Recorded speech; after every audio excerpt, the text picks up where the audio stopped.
wrong with your television set. Do not attempt to adjust the picture. We are controlling transmission. If we wish to make it louder, we will bring up the volume. If we wish to make it softer, we will tune it to a whisper. We will control the horizontal. We will control the vertical. We can roll the image, make it flutter. We can change the focus to a soft blur, or sharpen it to crystal clarity. For the next hour, sit quietly and we will control all that you see and hear. We repeat, there is nothing wrong with your television set. You are about to participate in a great adventure. You are about to experience the awe and mystery which reaches from the inner mind to 420.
Ho, ho, ho.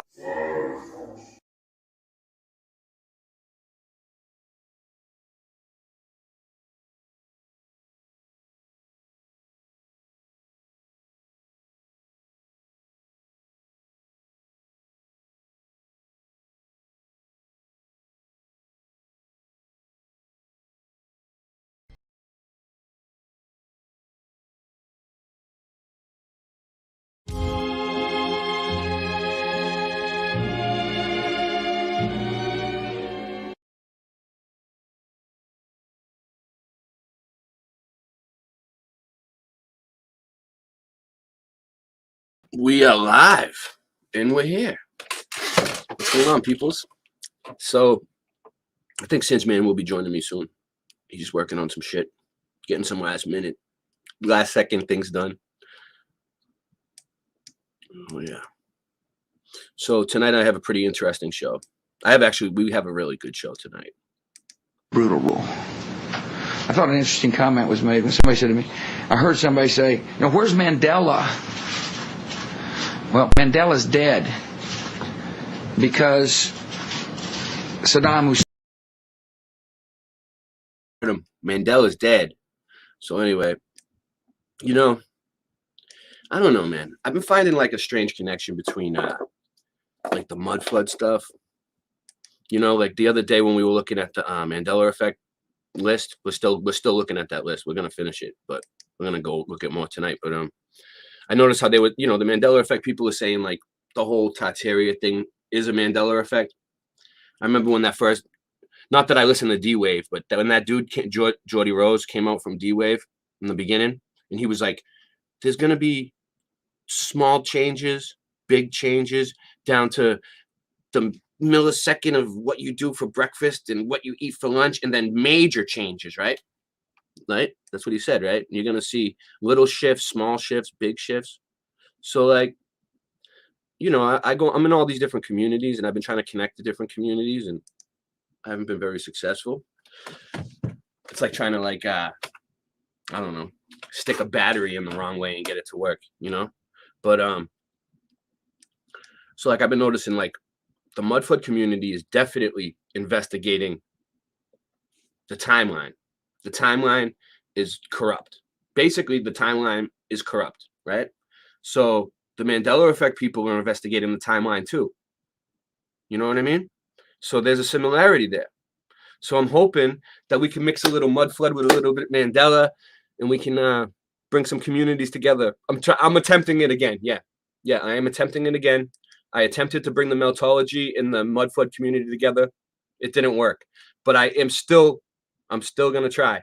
But I'm also attempting to bring the Mandela effect and the mud flood. We all need to stop being compartmentalized. We need to bring this research together. So, I don't know. Let me see if I could screen share a little bit. I flat smacked the surveyor today. Did anybody see that? Did anybody see me flat smack the surveyor? Let me see if I got it here. Boom. What do I got?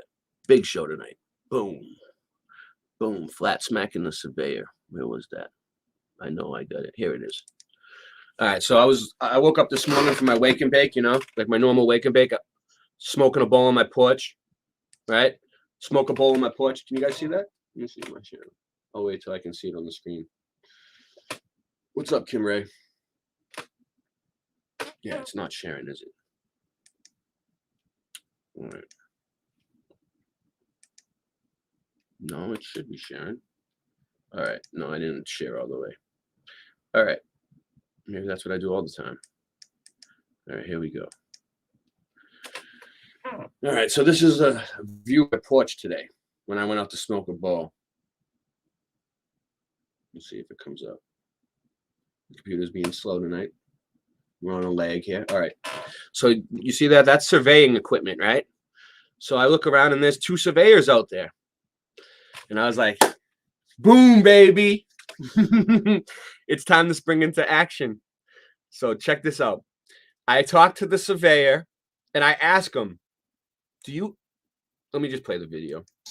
Surveyor.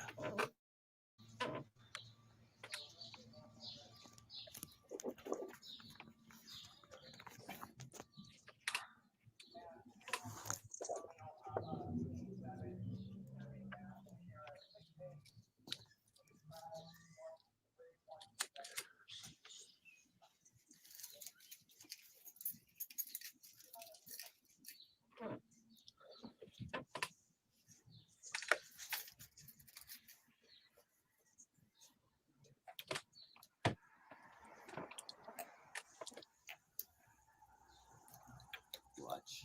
I'm setting this up. So check this out. So I actually got it. I actually set my camera up this time, right? Like on my, like where I was smoking on my porch, there's like a ledge right there. And I set it up so it was actually stable. This is the first stable video that I've probably ever made outside. All my videos are shaky. Shaky as fuck. Yeah, I agree with you, Lucas, man. I would like to see all the communities to come together and everybody just be at peace because they want to divide us. You know, that's what I would like to see, but I can't force it. You can't force people to be friends. You know what I mean? You just got to let it happen naturally. The questions. He's getting the shit ready. He doesn't know who's about to be in for.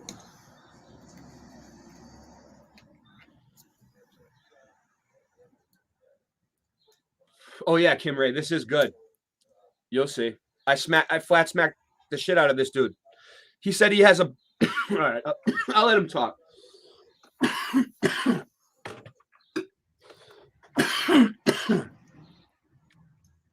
And this was like 9 a.m. This was 9 a.m. in the morning. And I'm just sitting there smoking a bowl on my porch. And I was like, I didn't even want to be hassled. But I was like, I got to do this to these guys. You can't see them right now. You can see the smoke, but they're over to the right. Watch, they come into frame. I didn't want to move the camera because I didn't want them to know I was recording them. And I wanted it to stay, like stable. Like how it is. Let's check this out. Yes. Sue's videos are stable by themselves. She doesn't have to do anything. She just naturally stable videos. My videos are shaky. He's about to get a wake up.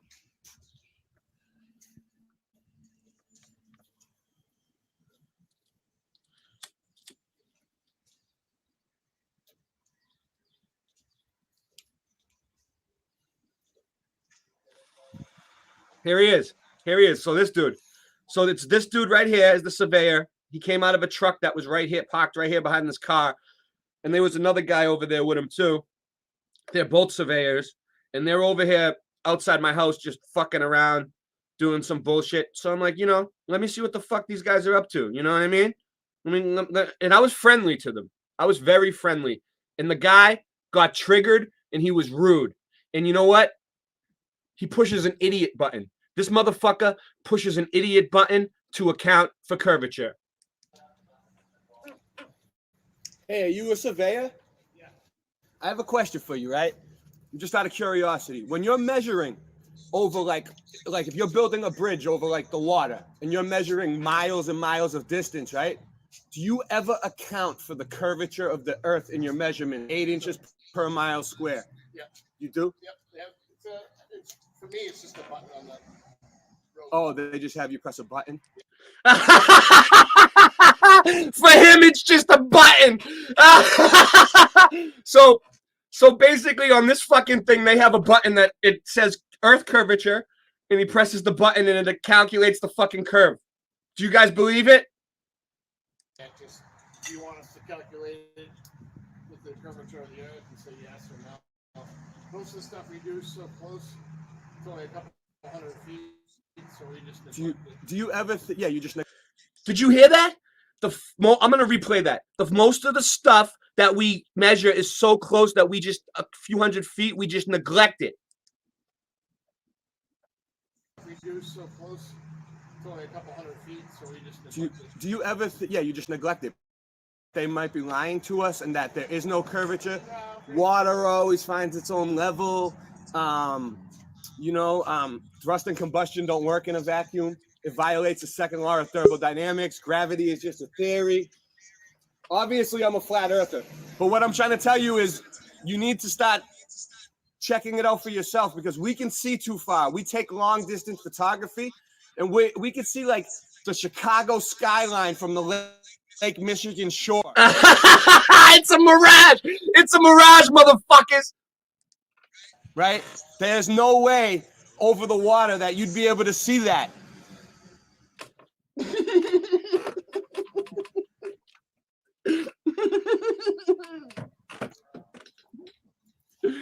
Gotcha. He got triggered, dude. Look at him. All right, so then he goes over to this dude and he mumbles to this dude something about like talking shit about me under his breath. Like he thinks the earth's flat. Like he's stupid. Like calling me a retard and shit. Look.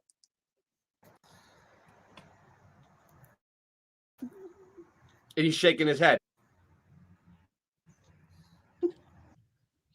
Well, he's gonna think about it now, right? Right, Mad Pieman?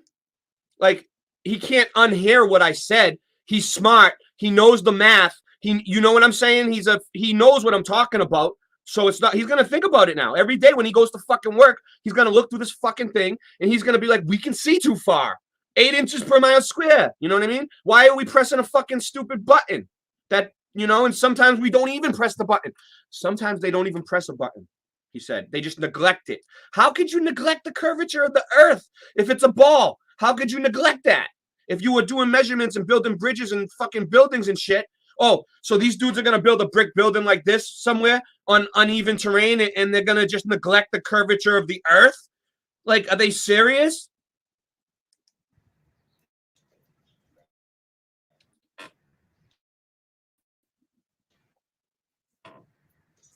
What's up, Smurf?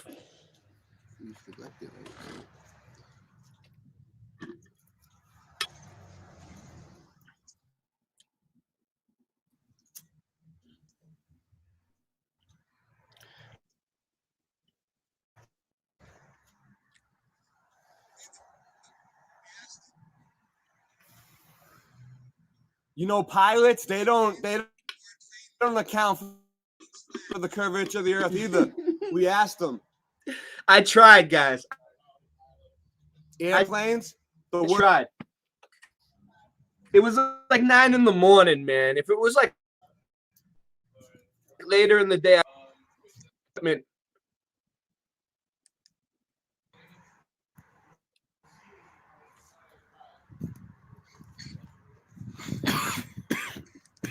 You notice my whole neighborhood is all bricks.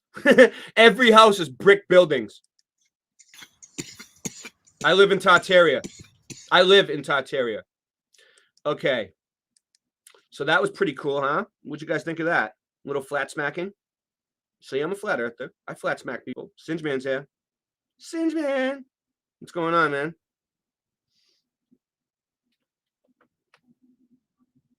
You're muted. Hail warriors! Hail warriors! This is Sparta! Sparta! Sparta! Sparta! Sparta! Sparta! Did you see me flat smack? Kick that guy. Kick the messenger into the well. Kick him into the well because he's from the other side. Yeah. Okay. Hey, what's happening? Did you see me flat smack that guy with a what do they call those people?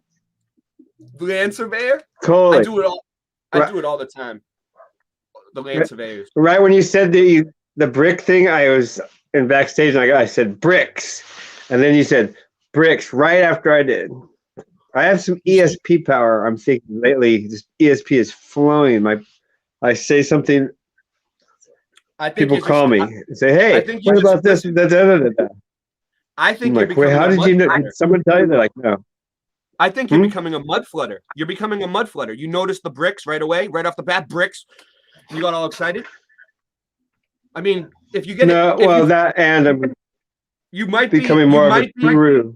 You might be a mud flooder if you get excited over red bricks, just regular red bricks. If you get excited, you might be a mud flooder. Okay. No, more than that. I'm a guru. Yeah. I'm a vagabond. What is that? What's that one word? You're like against the way. I'll think of it. Anyway, I'm that. The guy with the staff, and he's all hairy and like in rags and robes. I'm that guy. So we have a little. I think we have a little bit of a surprise here. I gotta, dude. No, I'm working on it. It's my stuff isn't done. I had too many life things in the way. I didn't do anything. But all right. But you want to explain to them how your day was? What did you do today, Singe? Oh, well, I went on a quest. I went searching every day away, but I couldn't find it. So I kept searching and searching. And then I found the world's. Yes. I found that. That looks searching. Good, I've been searching every day. Yes. Look at them crystals in that. Look at the purple blue. It's like a blue leaf, dude. What is that? What is that called? That's nice. I'll get the name. Oh, it's something banana. Raspberry banana. Oh, I had the straw nana, the strawberry banana. You ever have that one? Oh, it's so good. I love the banana stuff, dude. The banana stuff. Yo, I read somewhere that they actually bred the banana one with the banana plant. They crossbred the banana plant in there somehow, dude, to make it taste like banana. Or sometimes if you just have a growing near it, it's enough because the pollination from the bees. I think. So you went to. So basically, you went to the Willy Wonka hash factory today. The first Willy Wonka. No! You gotta let me. No. Yes. I went to Heritage. I went to Heritage Hash Company. Mm-hmm.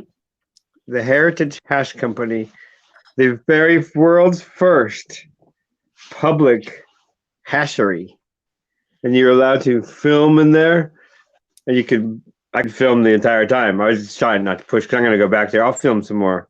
Yeah, film some more, dude. They were in the middle of it. It would have taken me like 10 or 15, 20 minutes to wait for them to get to the point. Next time I'll go there when they're pulling it out, and I'll film that.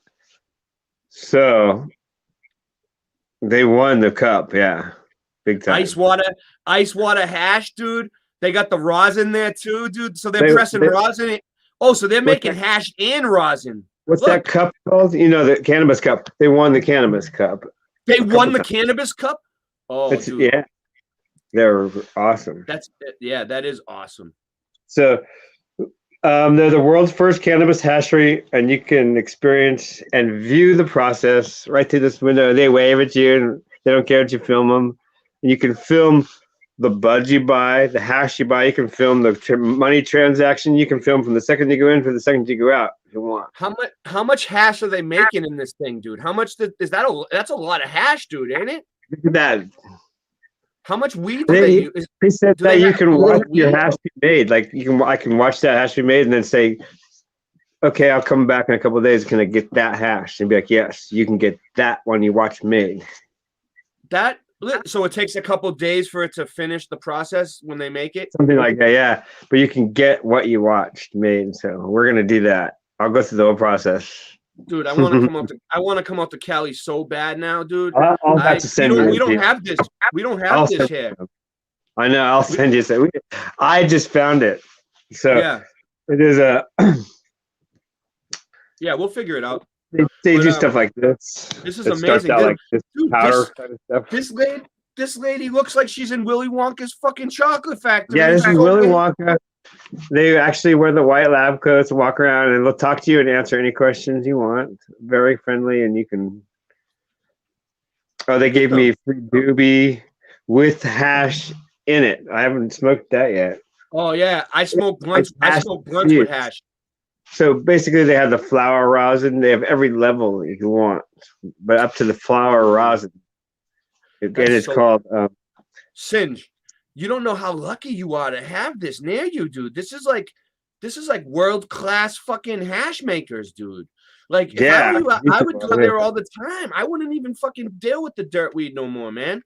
I'd buy the fucking primo hash all the time, dude. That's where I'm going. Yeah, I'd be getting rosin, dude, every day, man. So it's that there's that stuff that's in it.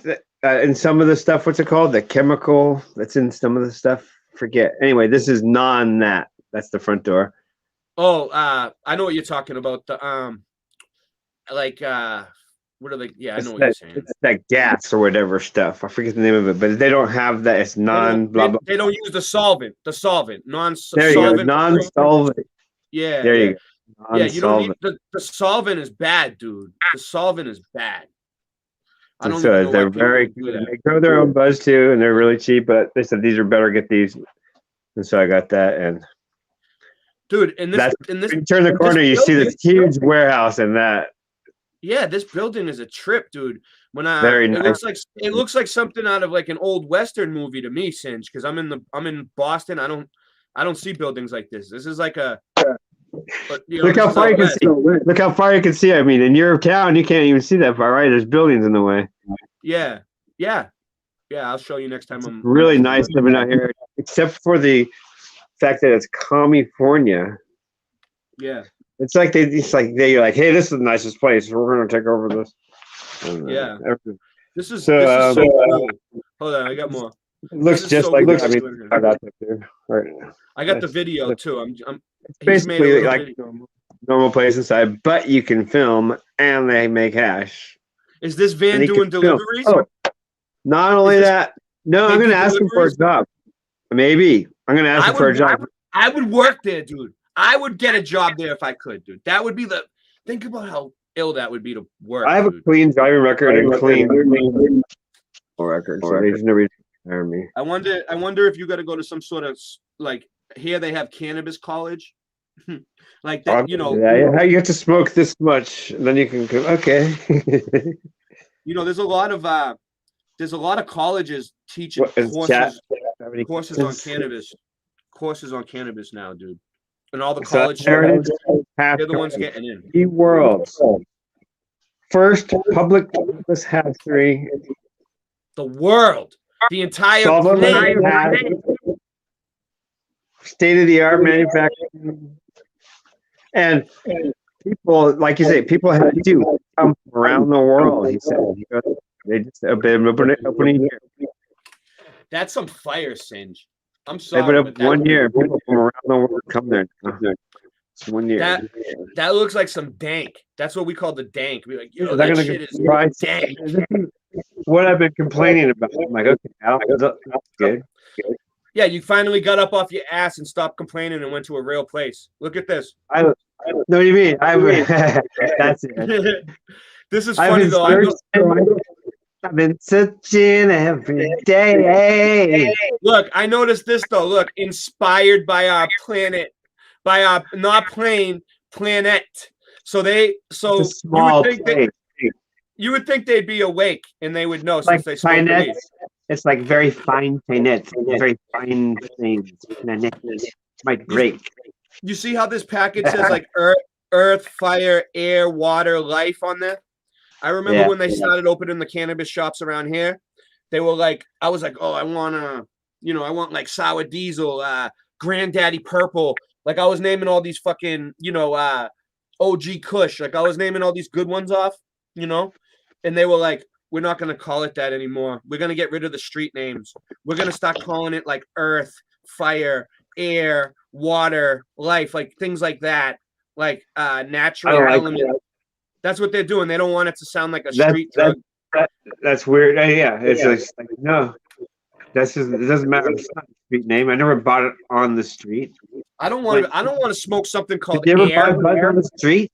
I went in people's houses and bought it, or bought buds on the street. So. I got arrested for selling bud in the street. Yeah, they should have kept the names so we know what strain we're getting, and they should have kept the strain Acapulco Gold, Hawaiian Skunk, the kind. I'm gonna play the video. It's like a 40-second clip of Singe Man walking around. Could do longer, but they weren't doing much, so we'll get better videos later. Yeah, well, yeah. This is just he's just breaking ground on this project. This is just the beginning. I might even work there and make it. Who knows? Dude, let me. I'd rather deliver though. I'll do delivery or something like that. Cream, get the money. Dollar bills, y'all. Cash rules everything around me. Cream, get the money. You might want to close your screen and start over. It's just complete blah. Blah. I paused it. Yeah, I will close my screen though. I was singing the song because it's a Wu-Tang song, and I don't want to get fucked for playing a Wu-Tang song. But you're right about the camera. Oh yeah, what only plays? I don't care. They play that music. I don't care. Hardcore. That's what I'm saying. These dudes are gangster. They're in there like Willy Wonka mixing hash in a fucking big barrel, listening to Heritage Hash Co. I like the name Heritage Hash Co. HHC, baby. He has his own farm, and yeah, I'll be getting to know him. Dude, you should. I get to know him personally. I just have a feeling. You should show him that you went on YouTube and promoted him. Maybe he'll give you some free hash, dude. Be like, yo, look, I already sent him an email. I could be watching right now. I sent him an email with the link and everything. Yeah. Dude, I went on and promoted you. I told the world you guys were the first place in the entire plane, man. Also, I already sent them the email. They might be watching right now. That's what I'm saying. Hopefully. Yo, so that, and I talked to him in there. He knows my name and he knows your name. And next time I'm gonna write it down and give him the link. Yeah. Hell yeah. Yeah. Tell them. Yeah. Because I was talking to him, and he's a truther. I didn't go too deep, right? Yeah. But I got as far as this. Our entire history is a lie. He's like, oh yeah, like that. So I was like, that's cool. I'll just start breaking it in. Yeah. Next time going to be like, did you ever notice how water always finds its level? No. No, I'll go political is fake. All that. I started saying build it up until they go, what about this? And then I go, oh yeah, totally. I started saying shit like that to my weed boy at the store, man. He knows that I'm fucking. He knows that I'm like, I love you, bro. That's why I'm telling you. You think I don't want to hide the truth from you? You should know. You need to know. I always drop little hints like. He was telling me how where he, he's a caregiver and he grows his pot, and he was telling me like the table is level and stationary and the light is stationary. And I was like, you know what else is stationary? The earth. You know what I mean? I just like I always drop like little hints anytime he uses any terms and that I could like, yeah. But he doesn't think the earth is flat. He thinks so yeah, they were great, and I would go back maybe tomorrow, next day. But I gotta find my little smoker thing for that stuff. All right.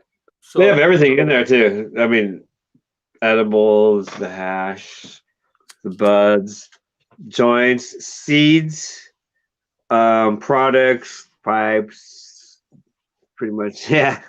Awesome. I'm still working. I might have something done before the show to show you to make everyone laugh, but probably because it will take me another half an hour to work on. I'll send it to you. Then we can laugh. I thought an interesting comment was made when somebody said to me, I heard somebody say, where's Mandela? Well, Mandela's dead because Saddam Hussein killed all the Mandelas. He was a Boom, baby, boom. that he said that before 2013, before Mandela died. See how he started laughing? He started to laugh. He's like, "This is bullshit. What I'm saying right now." He started to fucking laugh. Full of shit. He's like, "Dude, they're gonna eat this up." Blah blah blah blah blah. Mandela's dead. So anyway, that's why they hired him. They're like, "You're great. Just get up there, say your shit, dude. We didn't even got to give you a script. You're awesome. Here you go, go." So they're like, "You don't have to stick to the script. You are the script, George. Get up there." All right. So this is what we're gonna do. All that hash talk, man. All that looking at that hash made me want to smoke. So I'm gonna. Did chat have any questions about that or anything? Yeah, go ahead. You want to answer some questions? Go ahead. Q&A. Give them a second because after that, we're going to do a song. We're going to smoke and then we're going to come back and we're going to get into the mud flood stuff that I got. So anyone want to ask any questions about the hash? Any questions about the hash factory?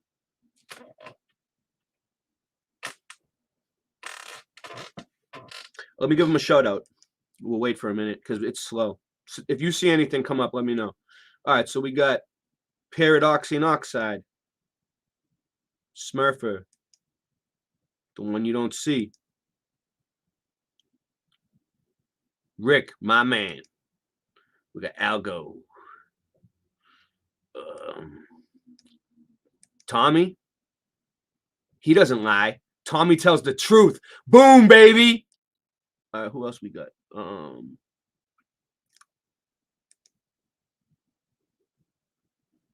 7-Eleven Lucas.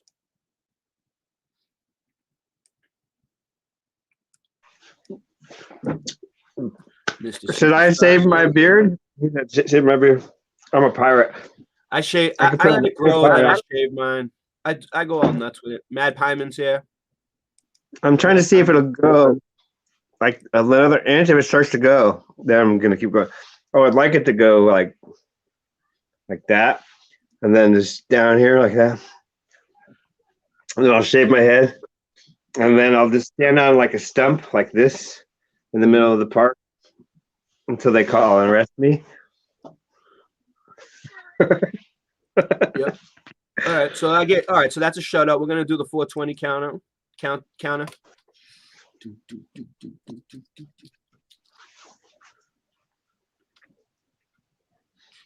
Yep. There's no sound you should have put sound in here. It's all right though. Oh, that's right. This was I could do that. This was for 420. I was like, we can talk to this. I could be like, yeah, 420. So there should be music. What kind of music do you want to it? I don't know. We'll figure it out. I can't. We gotta make it shorter too. It's too.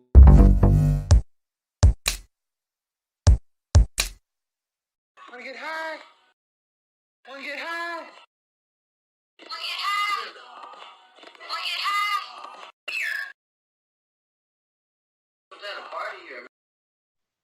You want one that just goes 420, wham! You can just click it and skip the timer. Just go 420, yeah, woo! whatever. Yeah, yeah, Make yeah, some yeah. good All shit. right. This is what I'm gonna do. This thing is like my StreamYard is slow. So I'm gonna play a song. I'm gonna pack my bowl, which is already packed. I'm gonna repack my bowl, and then I'm gonna play a song, and then I'm gonna go in and come back out. Yeah. Take a break, and then we're gonna do some To all my punchline niggas. I spit that funny shit. Yeah. Cause I don't be on that funny shit. My niggas keep it serious. About to have some fun right now though, nigga. You know what I'm saying? But let me show you this shit. Yo. One bag of weed, a couple 6-packs of brew, some brown and some clear, yeah, show you how this rapper do. For the sake of rhyming, I go hard and simply spit and quick to diss every nigga in the game like 50 Cent. Yeah. Show me your greatest soon as you point your best out. I have my niggas jump him on the spot and stomp his chest out. Fuck out of here, all you rappers is nerds to me. I'll fuck you up real bad, then disrupt your surgery. My chrome lethal on minors and old people. My bitch can steal a whole kitchen set from Home Depot. You old dudes need to learn to train your daughters. That's why I'm at the strip club making it rain with quarters. For the cause, I smash tracks with emphasis. Airheads, I backhand, hoping I slap some sense up in. And for the record, ain't none of you niggas got bars. Rappers start singing with dreams of becoming pop stars. Like smoking on some weed, drinking on some dream. This is our everyday. Make a little cheese, hollering at a breeze. This is our everyday. In the studio or off to a show. This is our everyday. OT with the O's, you can purchase for the low. This is our everyday. Yo, samurai, shogun, karate chop, dogon, fist of flying fury, your jury will get you stole on. Honor the great, honorable state. Wait. For diamonds and apes, my apes like to climb on your face. Go gorilla over monkey bars, groupie cooch and chunky cars. Yo, the chunkiest kicks and scripts from the super guards. Real Malachi Yorkish, y'all dorkish. Swine rhyme, oink on your mind, it's all porkish. Open your mouth for Polish sausage. Raps cold as bosses. Meditate off marijuana with higher forces. Freeze fire and burn ice. Born Christ, legendary for throwing knives and leaving torn mics. Oh, yeah, that generals peel your hair back. Punch you punchline punks out. Now that's a head crack. Head rap, I copyright words straight out the pyramid. I'm serious. My paintbrush bleed too.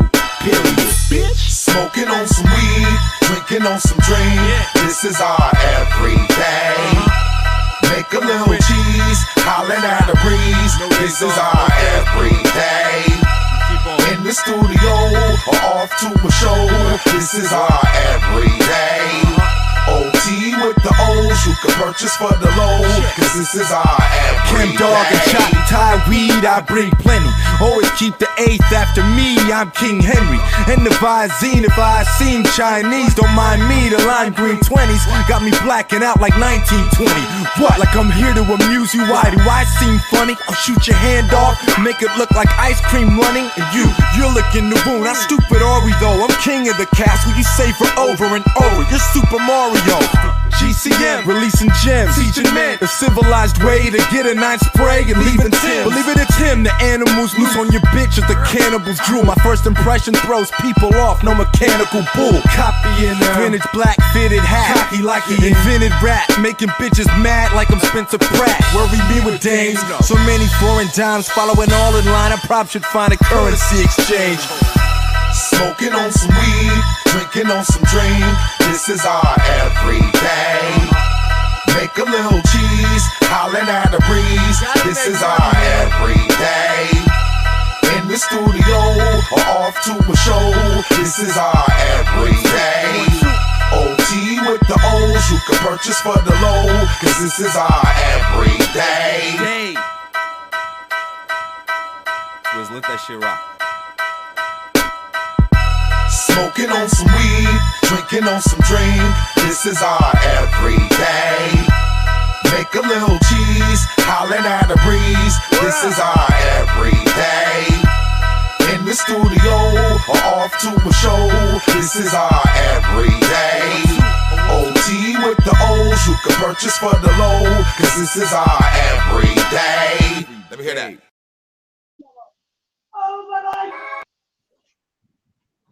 This right here is from, this was handed to me right? This was handed to me from vets.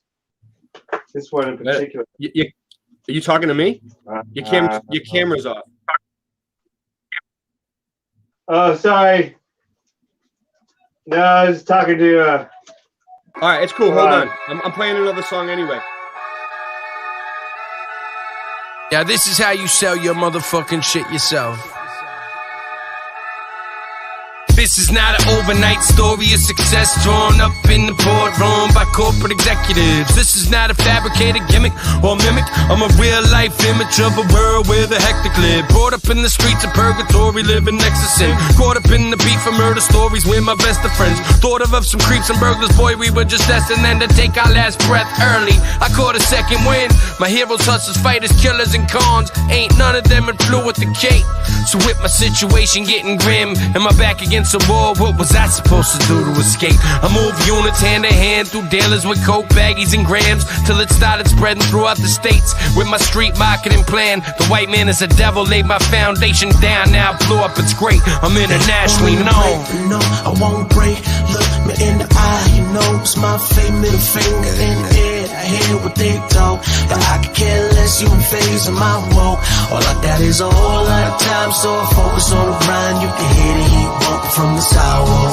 I don't trip off nothing, and y'all can stay front while I make my way off the sidewalk. I walked through this death trap and never lost my life lost me. I bought the truth to pay with my youth, the price cost me. They want me stabbed to death with a knife, the night's frosty. I stayed up nights and prayed to a Christ, but he might cross me. Dudes is looking at my feet, they wonder what the nights cost me. Plus they wanna keep me off the ice like a Mike Bossy. There's a price in my head. If these guys off me five will watch me die from their vibe, sipping their iced coffee. The public love it or hate it, can't keep their eyes off me. I'm a murderer massacre man, I never die softly. There's way more than my music, this a ruthless product. I'm the truthless prophet, anybody shoot narcotics. My starvation is a nation in a shooter's pocket. I planted seeds on planet greed and I grew the market. You want a bro, but me indeed, I got a crew to pocket. My legend's getting bigger, nothing you can do can stop it. Stop it. I won't break, look me in the eye, you know it's my fate, middle finger in the air. I hear what they talk, but I could care less. You in phase of my woe. All I got is a whole lot of time, so I focus on the grind. You can hear the heat bumping from the sidewalk. I don't trip off nothing, and y'all can stay front while I make my way off the sidewalk.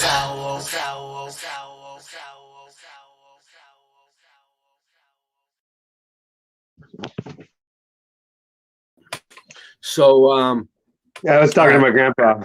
He's dead. Yeah. He died when I was 5.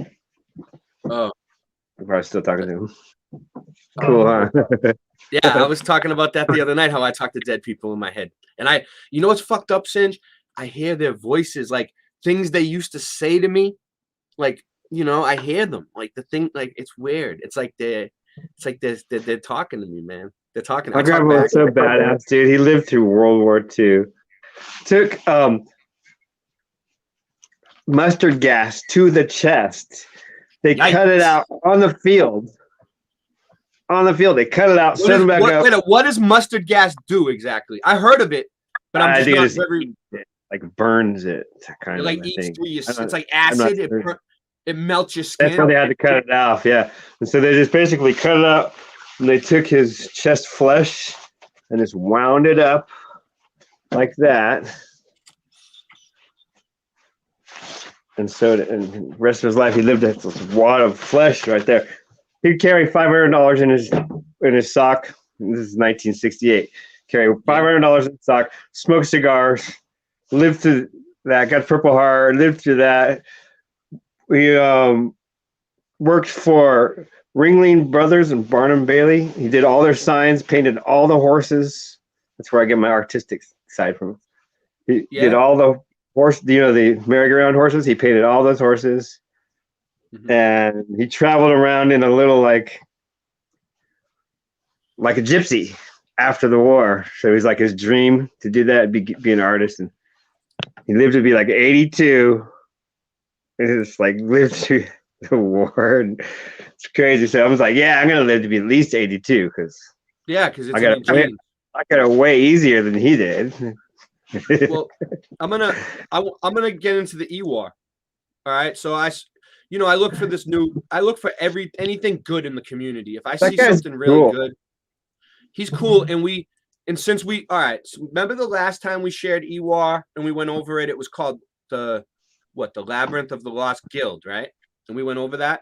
Well, that was part 1. Oh yeah. Okay. That was part 1. That was brand new when we went over it. Well, it was like a month old. But this one he finally made part 2. So we have to cover it, dude, because we already covered part 1. You know, so this is part 2 to the one that we already covered. All right. So we're gonna cover it. And it's pretty good. I was watching it today, so let's do it. Okay.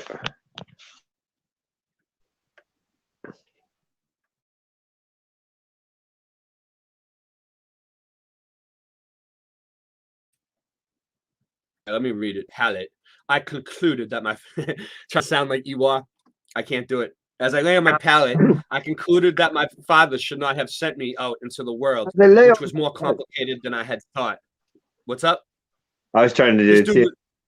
Oh, as go I ahead. lay on my pallet, as I lay on my pallet, he goes, he's so awesome. He doesn't try that. Yeah. No, he's great. It's like in his throat. It's like, yeah. That's how he talks. Yeah, it's coming. You'll hear his voice in a minute. It's coming. I concluded that my father should not have sent me out to the world, which was more complicated than I had thought. I was learning too many things. Umberto Eco, the name of the rose. I have a tiny screen. It's really hard to read. I concluded. The first conundrum awaits us, a paradox that will inform the rest of the keys history.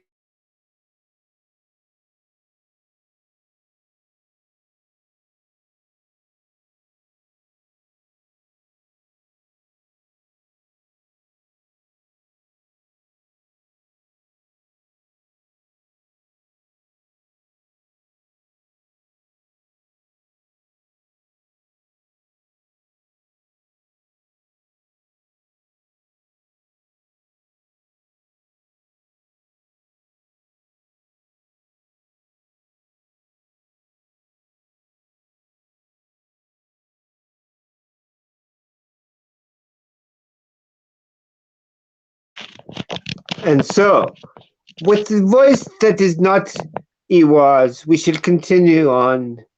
I am Ewa's inner thoughts.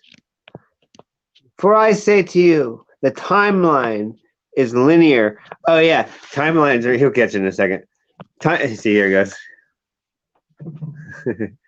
Timelines are linear, and I think our minds filter time in a linear fashion, but time itself is not linear. You see what I'm saying? But otherwise, we'd go mad if we understood it. If we didn't have the filter, we'd go mad for too much stuff coming in to our little brains.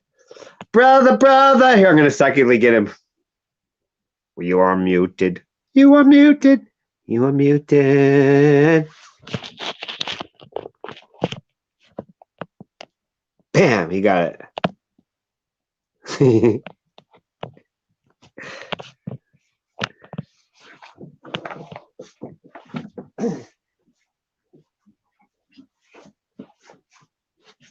can see the guitar maybe. There we go.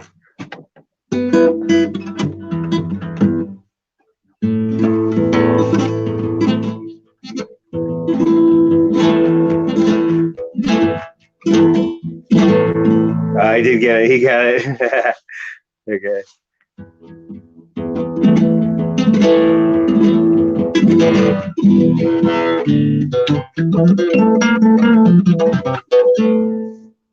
Okay, so that was nothing, but.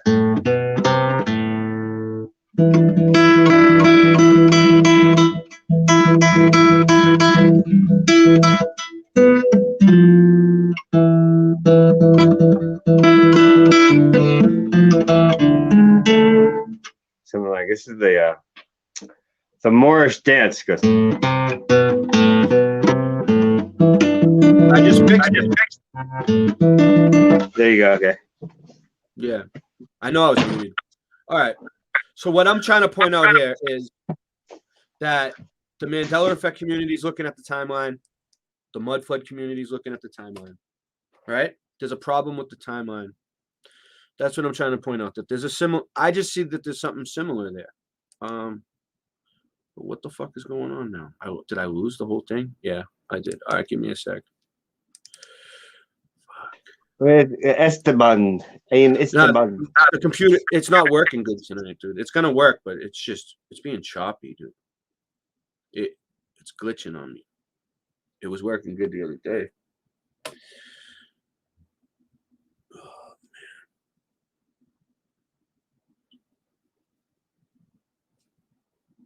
Oh, Psilocybin would be a nice little boost. It's like a little bit of a wow. Hold on one second. They're killing me. So, Spreadshirt store banned my COVID commander shirt. Oh, I shouldn't say the word. Whatever. Too late. Too late. I'm gonna show mine. It abandoned my CV commander shirt. So I dropped Spreadshirt, and now I'm went on this place called Bonfire. And it seems like a very good site.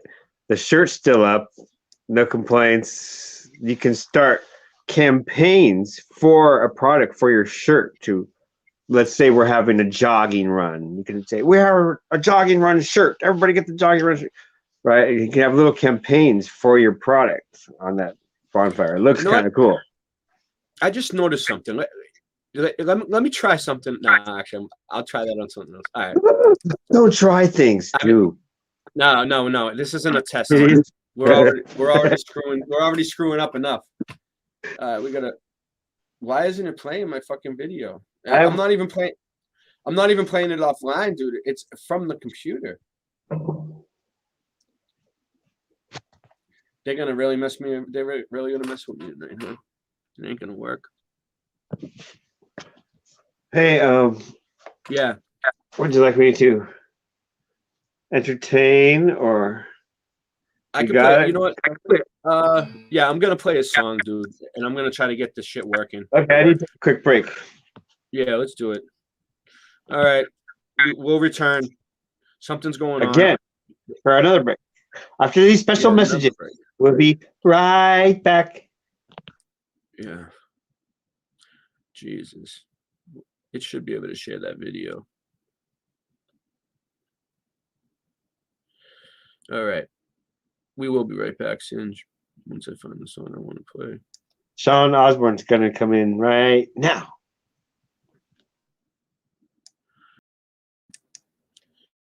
All right. Well, maybe this will work. Let me see.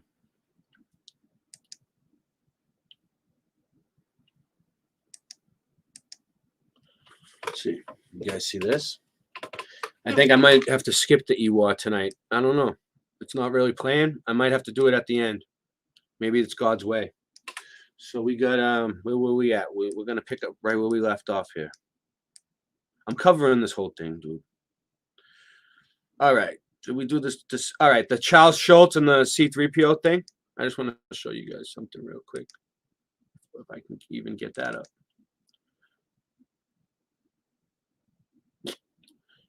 All right. Bear with me. Boom.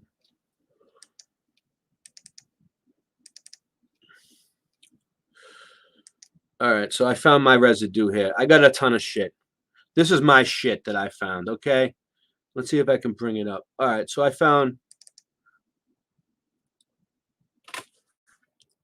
this Snoopy book. I might have already showed some people, but see, it says shells right there on the front, right? This was at the library. Snoopy, the first beagle on the moon. You know, he went to the fucking moon. Snoopy. And, you know, and it's NASA. Look at that.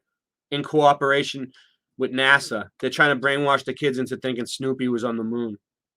So anyway, but on the side of the book,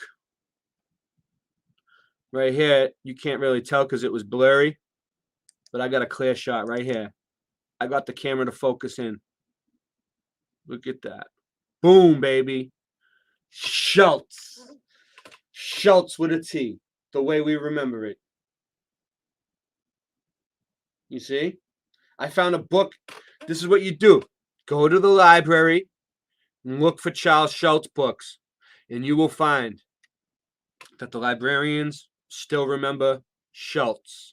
And you know what else I find weird about it? I was thinking, like, okay, one of two things could have happened, right? So it was either the librarian remembers it as Schultz and the book said Schulz, right? Or when the librarian saw the book and put Schultz, it said Schultz. And then the book actually shifted, but the sticker stayed the same. What do you think about that, Singe? Well, I lived in Santa Rosa, and Santa Rosa was where he was. I don't know if he was born there, but he lived there. And they have the Schultz Museum, Schultz now. And all around town, they have little statues like Snoopy and the characters all around town, right? Yeah. And so I found out about it in 2016. I was like, what? Nuh-uh. I went straight to the Schultz Museum and went, wow. Yeah. Schultz. And so I told people, a couple people, I didn't tell people. I asked them like this, who's that guy who makes the Charlie Brown stuff? And they go, Schultz. I went, Schultz with a T? Like I was writing it down. Yes. I'm like, okay, nope, that's not it. I didn't even smack him with it. I know the reaction is gonna be like, huh? Oh well, I must have had it wrong.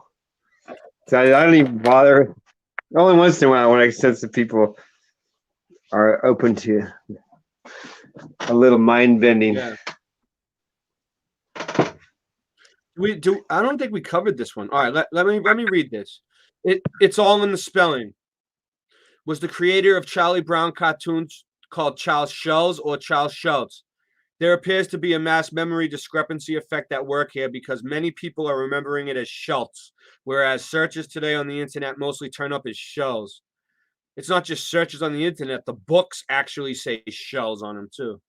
With these spelling-related issues, it is important to think about how people say the words too, since it would be easy to conflate the pronunciation. No. I don't believe any of that shit. Or as Charlie Brown would say, good grief. Sparky Charles was nicknamed Sparky, and his name was described as the cartoonist. He was the German and Norwegian heritage and born in Minneapolis in the U.S. Hey, Sparky. Hey, Sparky. Mm-hmm. Hey, my take on that is it's like everything else they do when you tell them something. Why? Blah, blah, blah. It's like the first go-to thing, like a kindergartner mind. Why? Yeah. But that's this. My mind goes the other way. My mind goes, holy crap, this is cool. Check this out. Look at what else could it? They go straight to the most mundane. The most mundane answer. Grasp that. Look at this. Real quick, Cinch. But look at this sentence right here. Charles and Peanuts were such a huge part of so many people's childhoods that it's almost a sacrilege to cast doubt on any part of his story. Look, his story. So it's a sacrilege to cast doubt on his story. That's noise. Boom, baby. I'll give you an A for the day, student. Yeah. That was good. Well aware in your editing skills. Yeah. So especially the spelling of his name, which this literally saw right in front of them with every strip he signed. The spelling of a name such as Schultz would always be problematic. Why? Because it has a T in it? Come on, dude. All right, let's read. Let's see what this said. Oh, this was the documentary? No, we're not watching a whole Charles Schultz documentary. All right, so I just wanted to go over that real quick. Let's get out of here. Go back. All right, so then the other one, I have my own cool residue that I found of myself. Oh, Mustang lives in, I call him Mustang. What's his name? Mustang lives in Santa Rosa. That's cool. GT82, GT1982 I play guitar. Mustang. Yeah. Hey, Mustang, I played guitar in front of Dave's Market for like 2.5 years. You remember me? And also, my buddy, the older guy, played guitar in front of Dave's Market for 4.5 years, and in front of I don't know, the other nature stores down there. Oliver's, yeah, I played in front of Oliver's and all that stuff. Do you see how they're mocking us with this tail here? Look, he doesn't have a tail, but they got the raccoons running around him, making it look like he has a tail. Right. I was like, for a second there, I was like, whoa. That's a good mock. Whoever mocked us on that one supernaturally, wow, you're badass, dude. That's good job. Because I was at the library and I was just looking at Curious George books, you know, looking for residue. And I found some ridiculous looking pictures of him. Look at this. Well, this is just showing that I just thought that was cool. He doesn't have a tail. You see what I'm saying? No tail. Okay. All right. And then you got him here. You got him hanging from a tree, eating a banana, dude. Like, wouldn't he be hanging from the tree from his tail, Singe? Like, why isn't he hanging from his tail? You know? He's just sitting there in like a stupid vine. Come on. It would be his tail. Now look at this. These fucking guys, look, they're throwing him off the boat and he's throwing up in the fish and they're holding him by his legs and this dude's smoking a pipe. But wouldn't they just be like, wouldn't he be holding on by his tail there? You know, he's a monkey. Doesn't he have a tail to hold on and grab onto things? Okay. What's this one? Look, here he is walking across some wires, right? Shouldn't he be having a tail here? I mean, he just walking across like that? And then look what I found. He shouldn't walk across. So he should stay the hell off those wires. Look, this is him at the zoo. Look, he's at the zoo. Look, the zoo catches messing with him. He doesn't have a tail. Shows that that's weird. Shows that 10. It's like, okay, he has shows that. Listen, shows at 10 and 2, which is weird because 10 and 2 in Italian is my mom's last name, so that's weird to me. It's like a synchronicity. And then we got two monkeys that look like Curious George with tails. There you go. So he had a tail at one point, dude. Come on, look at this. Look at this shit. You gonna tell me he doesn't have a tail? All right. So that was what I got. That's good. Exact same monkey drawing, but just added a tail. Well, that was from the actual book. Weird. That was from the book, though. That was from the book. Do they ever make a reference to having no tail in the book? Like, you're weird because you don't have a tail, buddy. No, now that he was a monkey, and now I think they're trying to say he's an ape. Look, Curious George had a tail. Most people are surprised to learn Curious George first made an appearance in 1939. Those experiencing the mismemory discrepancy effect are even more surprised to find no reference to his tail, which they are certain they remember him having whilst growing up watching him. Yeah, he had a tail. There's an issue over whether he is a monkey or an ape, because monkeys have tails and apes don't. So he would be a baby ape.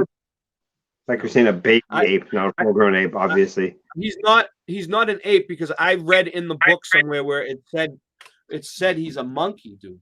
They said it. Curious George is a monkey. It said it right in the book. People are even remembering. Yeah. Yeah, If go he was an ahead. ape, he'd have to be a grown up. I mean, that has to be a baby ape. People were remembering stories actually involving his tail, such as him hanging from the wheel, stealing bananas, and getting ice cream on it. You know, curious tale indeed. Mickey Mouse. Yeah, go ahead. I didn't say anything. Oh, it's echoing. But apes are completely different, Yeah. don't they? Aren't apes completely different looking? Yeah, they're kind of bigger, right? Monkeys are skinnier and smaller. I don't know. Apes look more like, I don't want to say people, but Let's look it up. yeah, we'll have to look it up. This isn't the only effect related to animated character. The joke is that George seemed to Mickey Mouse. Whatever. Mickey Mouse has a tail now too, or something. All right, let's do this. Yeah, this is a great video. This is a great video if it'll play. Let's see how it does.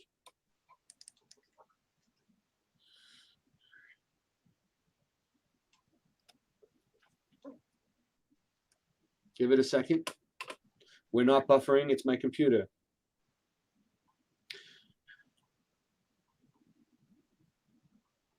I think it's going to play. I have faith in it. If it doesn't play, we're screwed. I might have to play a song and restart my computer and try that if this one doesn't play. Because What song should I play? I can play. Play whatever you want. Play whatever comes to head, man. I have 4 or 5 songs that I've been working on. Man, what's going on? My fingers have been healing up. All right, I got it to play. I think. Maybe.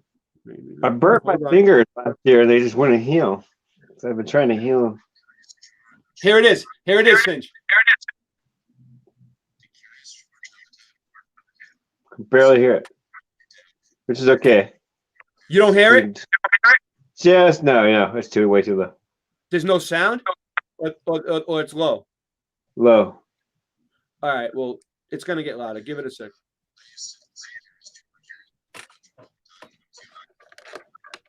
But it wasn't 100%.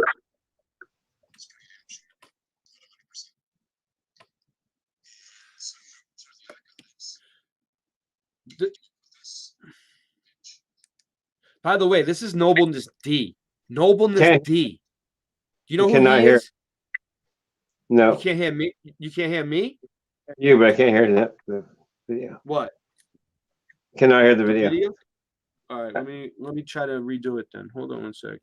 Man, why are they giving me so much shit tonight? Yeah, Nobleness D, man. He makes good videos, man. He was big in the Mandela Effect community. He still is. Noble. I talked to him. All right. Let me see. We're going to play the video, but I'm going to have to come back into the studio. Man, why is it giving me so much trouble tonight, dude? Everything was going so smooth all week. All right. Ready? Share screen.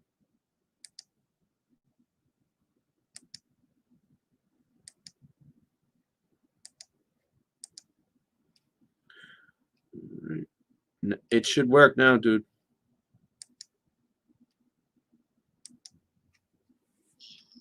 The little record that I used to listen to when I was a kid. And it's actually like a mini 33. And when I used to listen to the record, I would look at the pictures. And so I looked at the back of this little record setup, the sleeve of the record quite a bit with the pictures on it. The record's about 15 minutes long in total. And I would gawk at this and listen to the story. And, you know, on the back here, of course, we have Curious George with no tail now. And another picture of Curious George painting himself with no tail and no tail. And then I seen this picture. And I remembered, you know, I remember 100% for sure now. This is Curious George at his job as a window washer, and he used to carry this water pail with his tail. Not even kidding. Yep.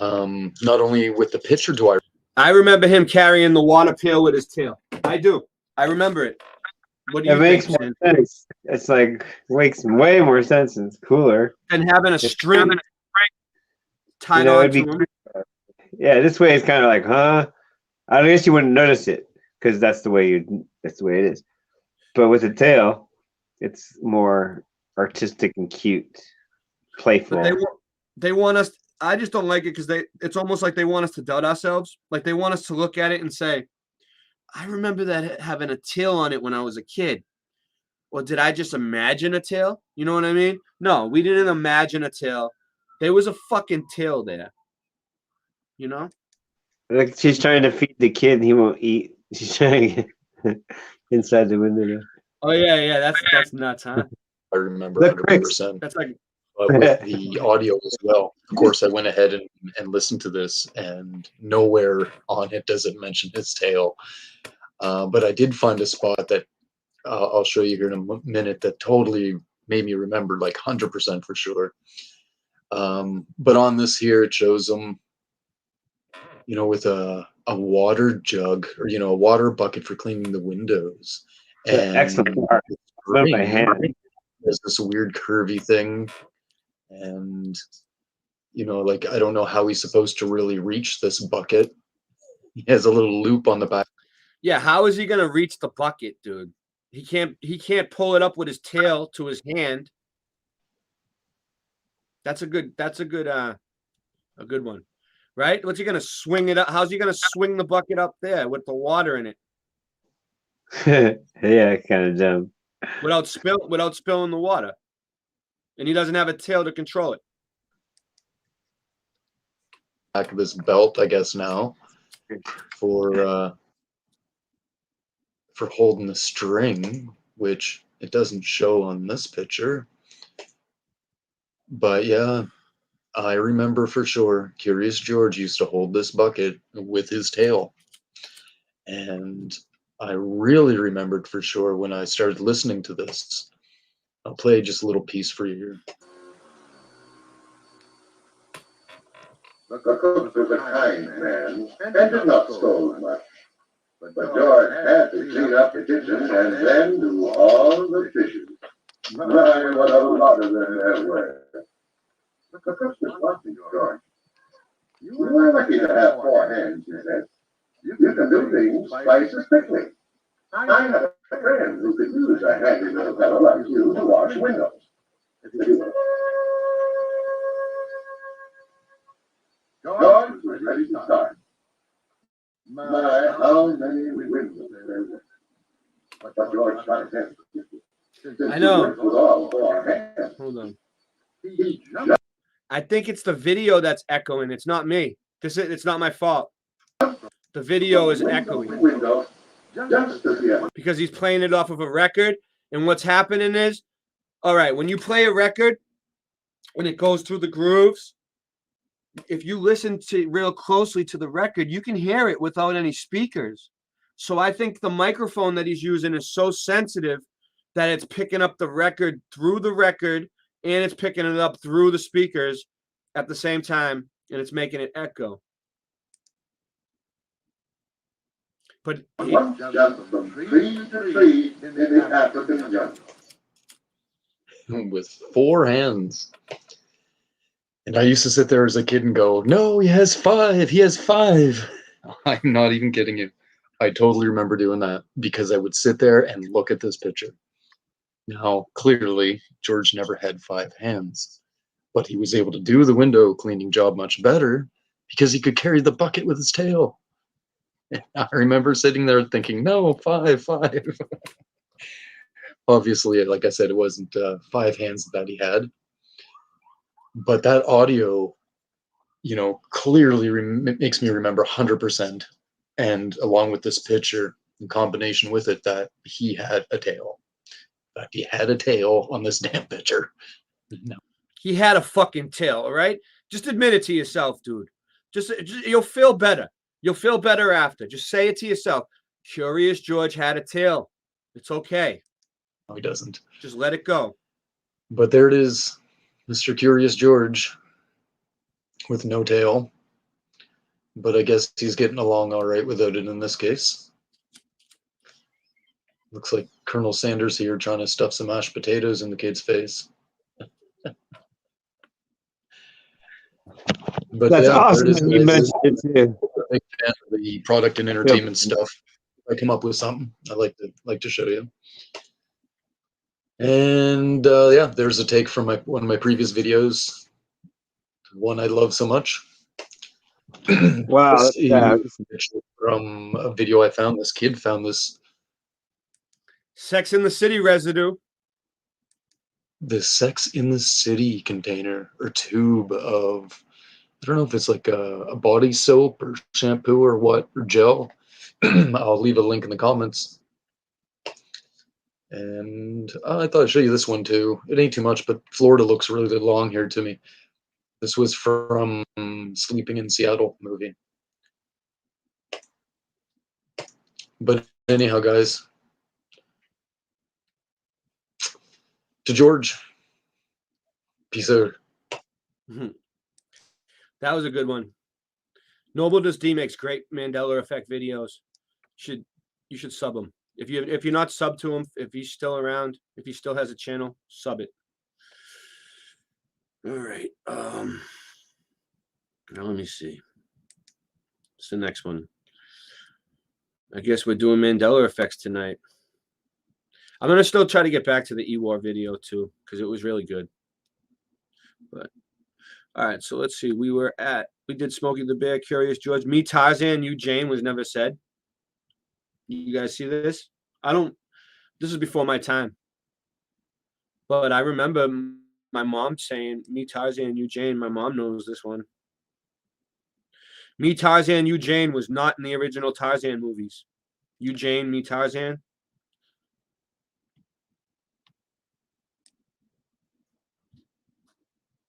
So I don't know. I don't know nothing about this, but let's see.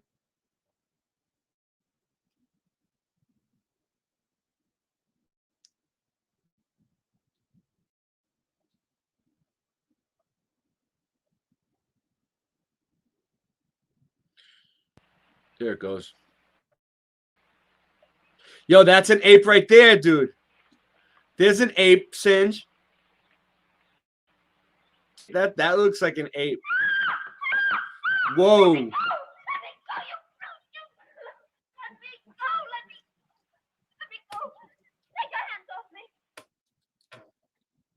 Okay.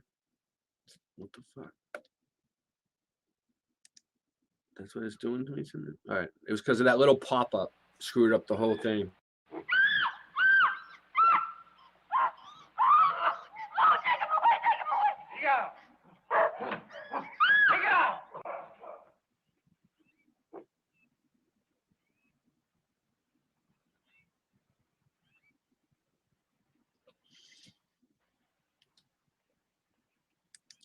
Take it easy, Tarzan. Thank you. Thank you for protecting me. Me? I said, thank you for protecting me. Me. No. I'm only me. For me. Me. So I get it. No. So this is the original part when he says, me Tarzan, me Jane, you Tarzan, whatever. I guess they don't say it no more. Tarzan, you Jane. I'm you. You. You remember this? Me You remember Tarzan. this, Inge? You Jane. Yeah, Jane's sexy. Of course I remember that. Me Tarzan, you Jane. That's what it was. Let's see. Yeah. Yeah. I'm Jane Parker. Understand? Jane. Jane. Jane. Jane. Jane. Yes, Jane. You? Jane. Jane. And you? You. Tarzan. Tarzan. Tarzan. Jane. Tarzan. Jane. Tarzan.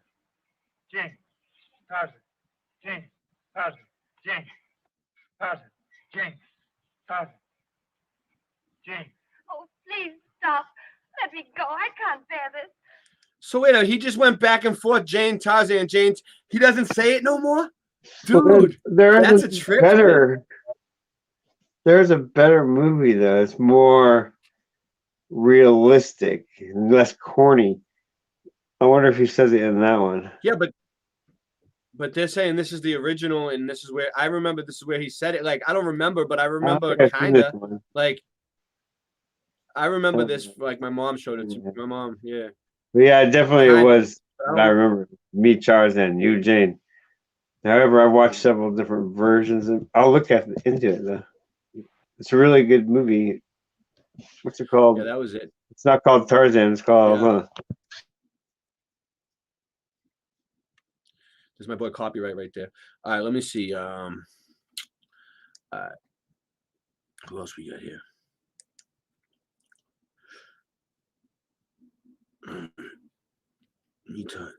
The Man Behind the Curtain.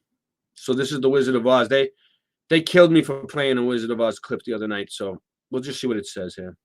The Wizard of Oz must win the award for the most Mandela effects. At the end, when finally confronting the fearsome wizards, Dorothy's dog Toto pulls back and the curtain revealed the voice, "Pay no attention to that man behind the curtain."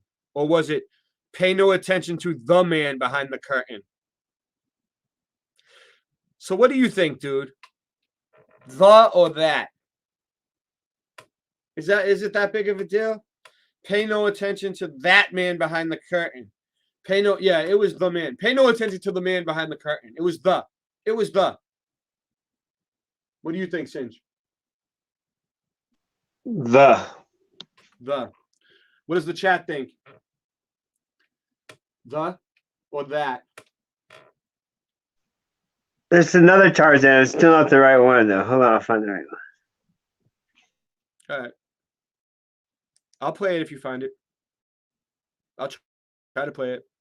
If it'll let me. It's fucking me around tonight.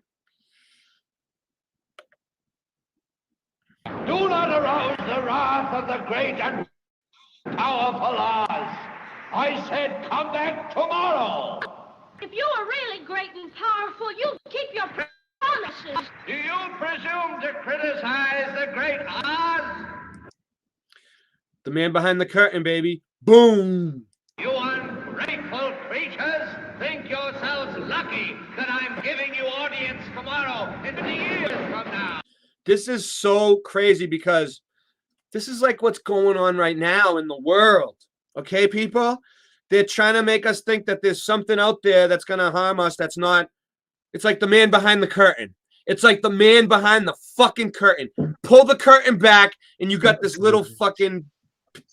Yeah. Sorry, I don't mean to swear. I was thinking of this. Yeah, calm down. Greystoke Tarzan.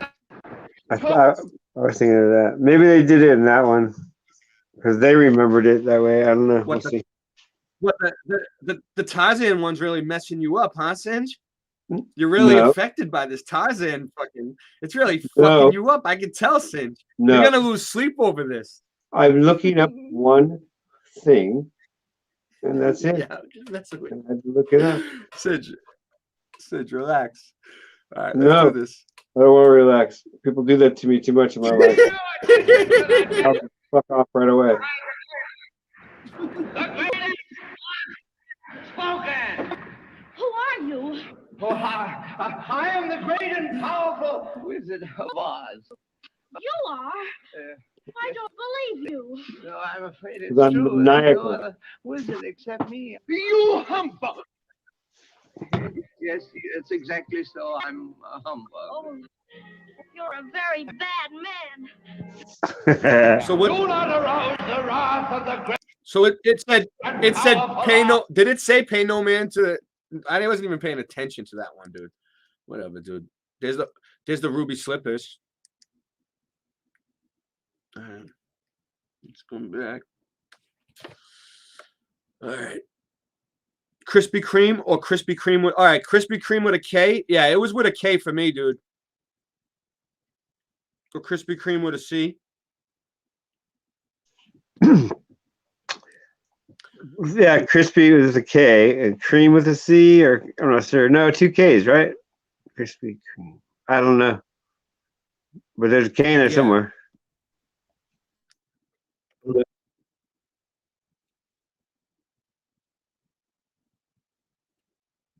Let's see what's going on here, dude. No, I'm not really affected by the Tarzan one, but I remember me Tarzan and you Jane from either people saying it or saw it or whatever. Whoa! I saw it. Dude, that just said Krispy Kreme with two. That just said, yeah. I know it was me, Tarzan, you Jane. Yo, that just said Krispy Kreme with 2 Ks, dude. Did you see that? Yeah, it looks good. That's weird. That looks proper. It's different than why would you put a C? Everyone is. I used to love those donuts.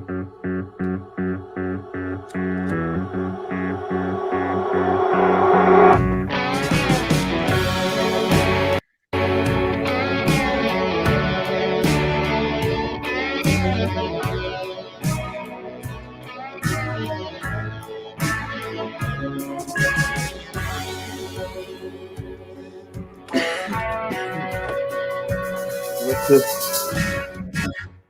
What are we watching? What? I don't know, dude.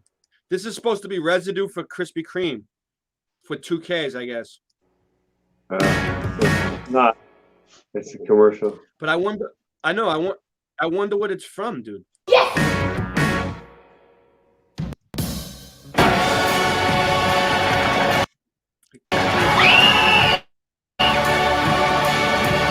Well, you think this is a Krispy Kreme commercial?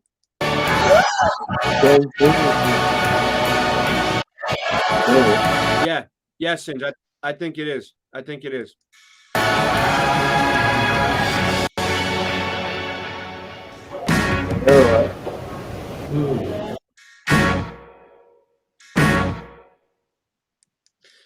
I don't know. The Krispy Kreme effect. That's so stupid.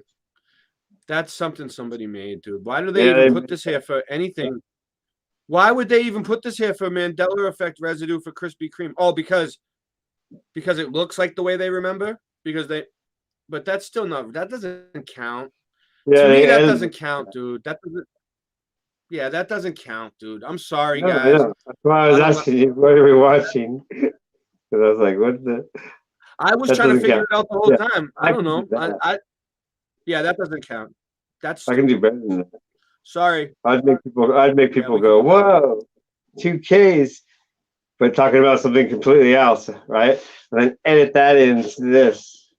I'd do way better than that. Do you know anything about this one? Bob Holness played the sax on Baker Street. Do you know who that is? I don't know who that is. Yeah. I don't know what you're talking about. Wait, what's Baker Everyone Street? knows. Bob Holness played the sax on Baker Street. Bob Holness didn't. I don't know. Let's see. This is a Mandela effect working in reverse. A popular urban myth which everyone knows about but still perpetuates. Bob Holness was a presenter at the popular it's UK. UK, that's why we don't know about it. UK program Blockbusters. A straight up guy you'd see. This Mandela effect is happening all over the plane. It's not just America. You know, Baker this is a Street guy from the is Sherlock Holmes. That's where he lives. 202. Sherlock Holmes. 22B Baker Street. Yeah, there's Sherlock Holmes right there. All right, let's see. And Sherlock Holmes changed too.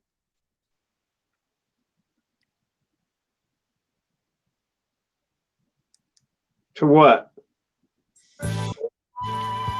He doesn't say elementary, my dear Watson, anymore. He never did. I knew about that one.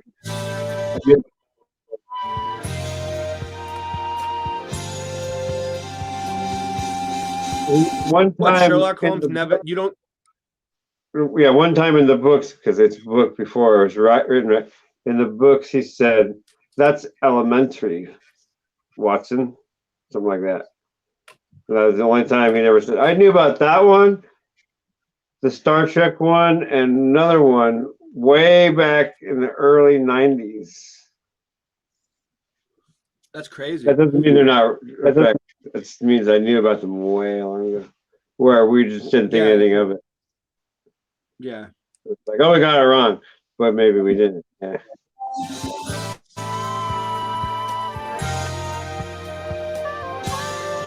You know what, dude? Oh, the song. Oh, Okay. No, I know the song. Yeah. I know what they're talking about now.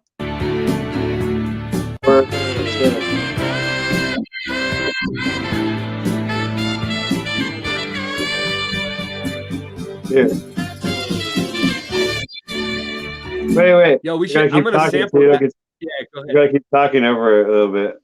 There you go. Yeah, well, it'll kill me. All right, so basically that song, that guy played the sax on Baker Street, and now he never did. Okay. Oh, see, I didn't Basically, know that's where who that played song. it.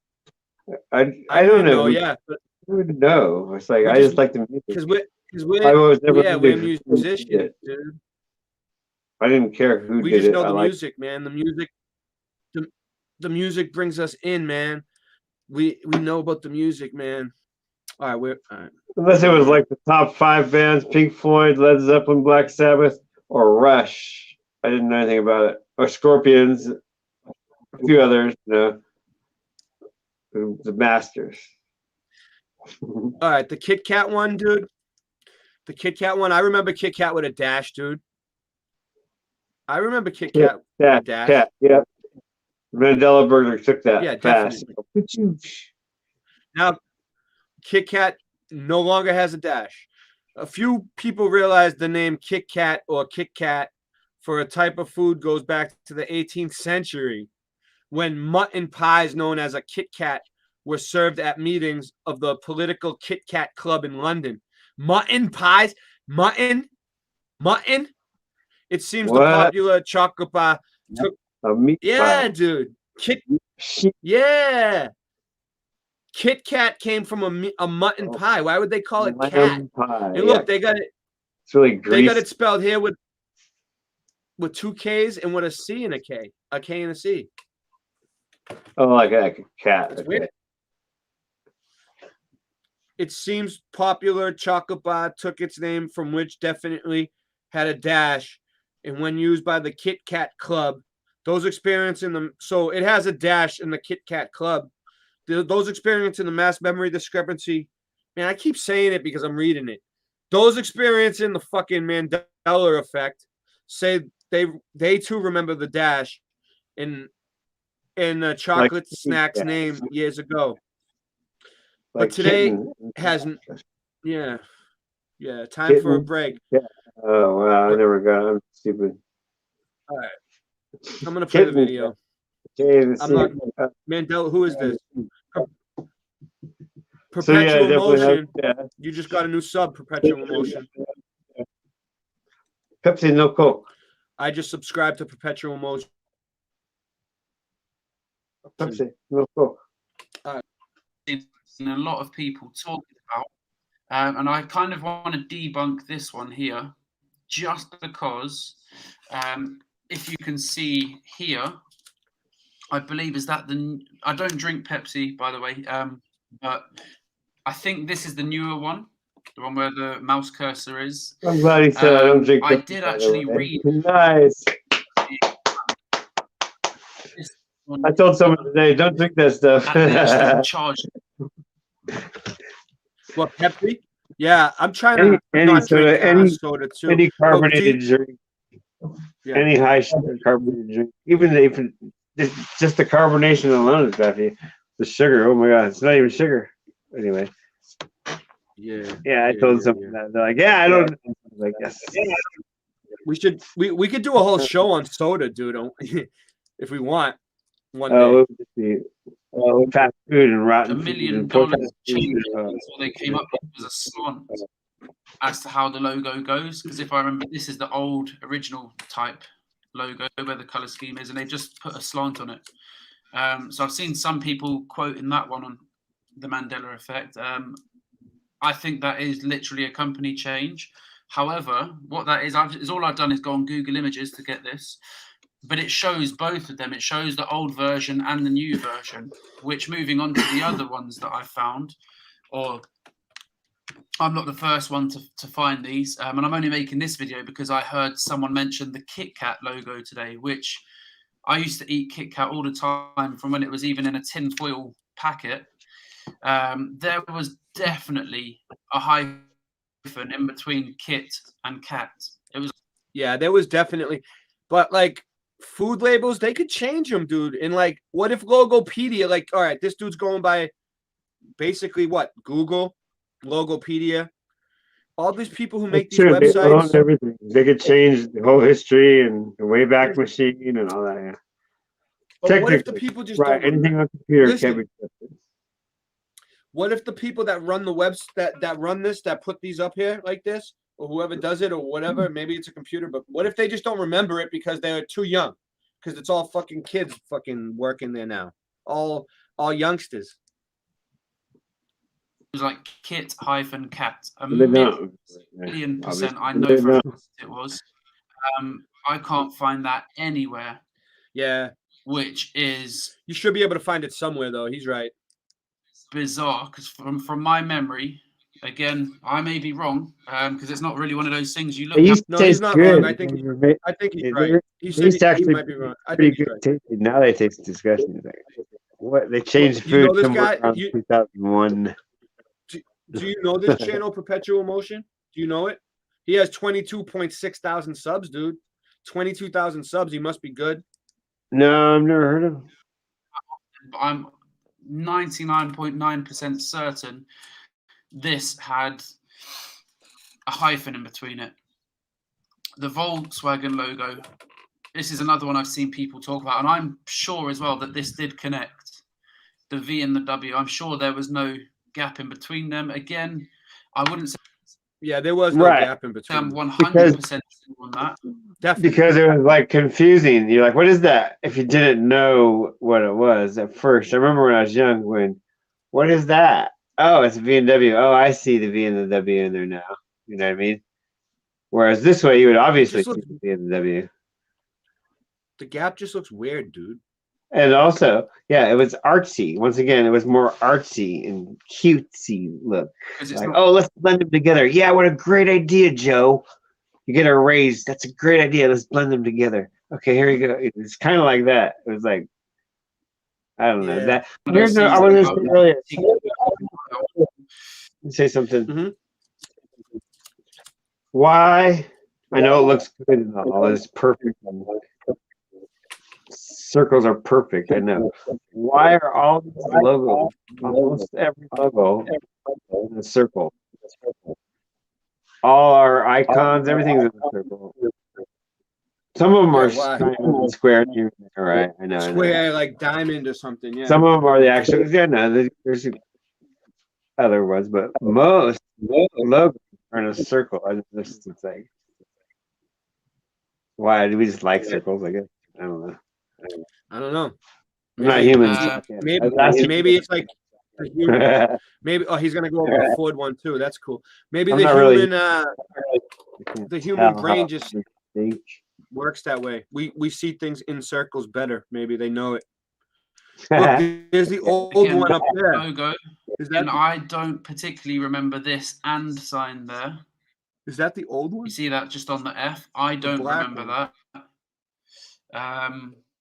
And the Volvo one, I definitely don't remember the arrow coming out of it, which is the male sign, I believe, as in masculine. And this isn't just on Google Images. So all your automobiles are changed? Guys. So I know some people might be saying, yeah, bananas. Maybe it's just something that's. I've actually seen old cars. I saw a Volvo the other day that was definitely an early 90s model, and it had this logo on it. Same with the Kit Kat. I only heard this today, so I haven't actually been to a shop to see a Kit Kat.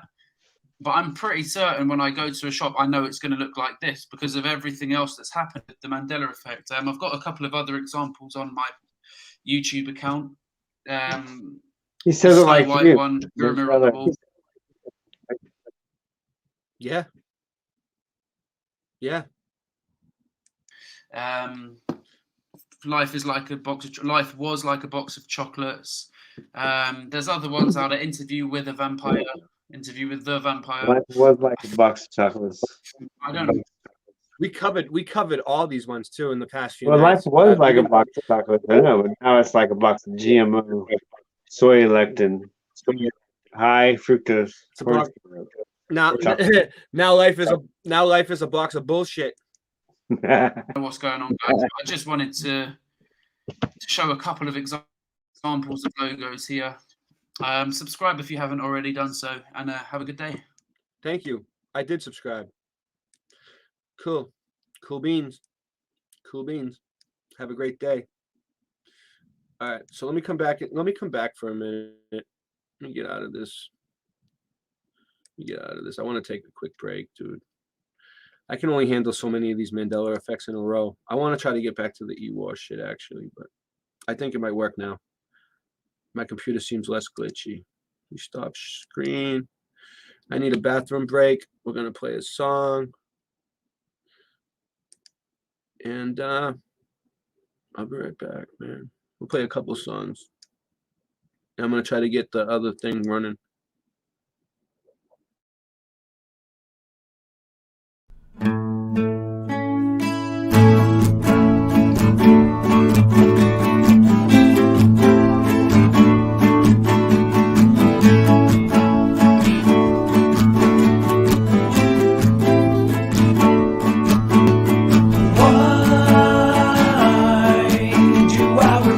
Any man with a big check in his hand?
All right, fans, Romeo Ray Rivera. Beside me, arguably one of the best wrestlers to bless the mat in my lifetime, the Prince of South Philadelphia, Perfect Pazzi. Arguably? Listen, Chikara! Vengeance is mine. Of course, what Pazzi's talking about is last week in Pittsburgh, the surprise attack in the bathroom on Sleazer Milan. Your thoughts? What do you think my thoughts are?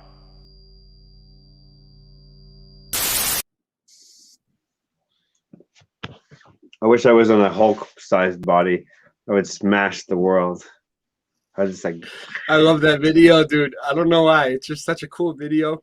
Shout out to Vinny Paz. my temper. My boy I gotta Vinny. control my temper in this life. That's why I was put in a tiny little body, so I can learn to control my temper. So guess Sorry. what, dude? If I lose my temper, It worked. right? It worked. Irish, and I haven't learned Boom, yet. baby.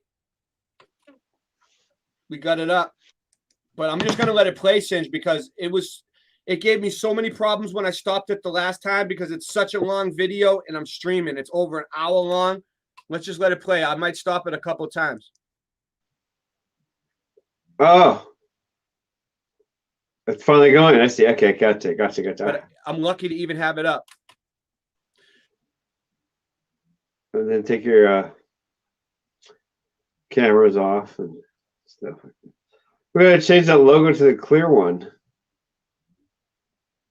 instead of the black box. It'll look cool. The Labyrinth of the Lost Guild. That's a screwed up labyrinth because there's no way. Is he frozen? Did he freeze, guys? We're going to chat and check it out. What's the topic? Jenny T.I. Murphy says, me. I'm the topic.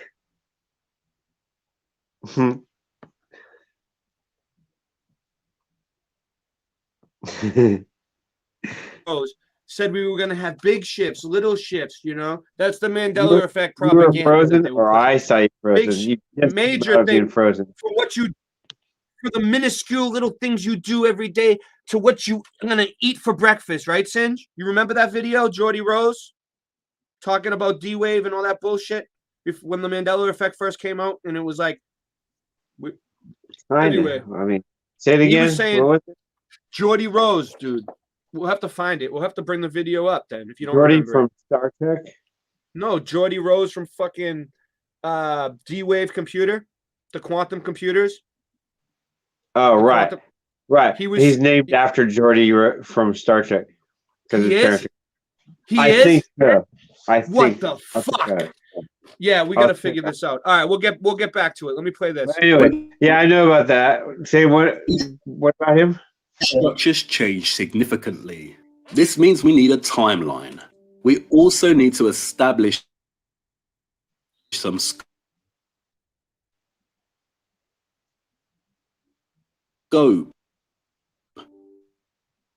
Oh, that Jordy. No, that's different Jordy. Sorry.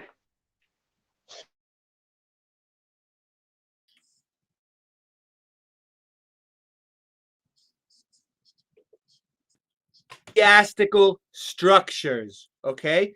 Ecclesiastical structures.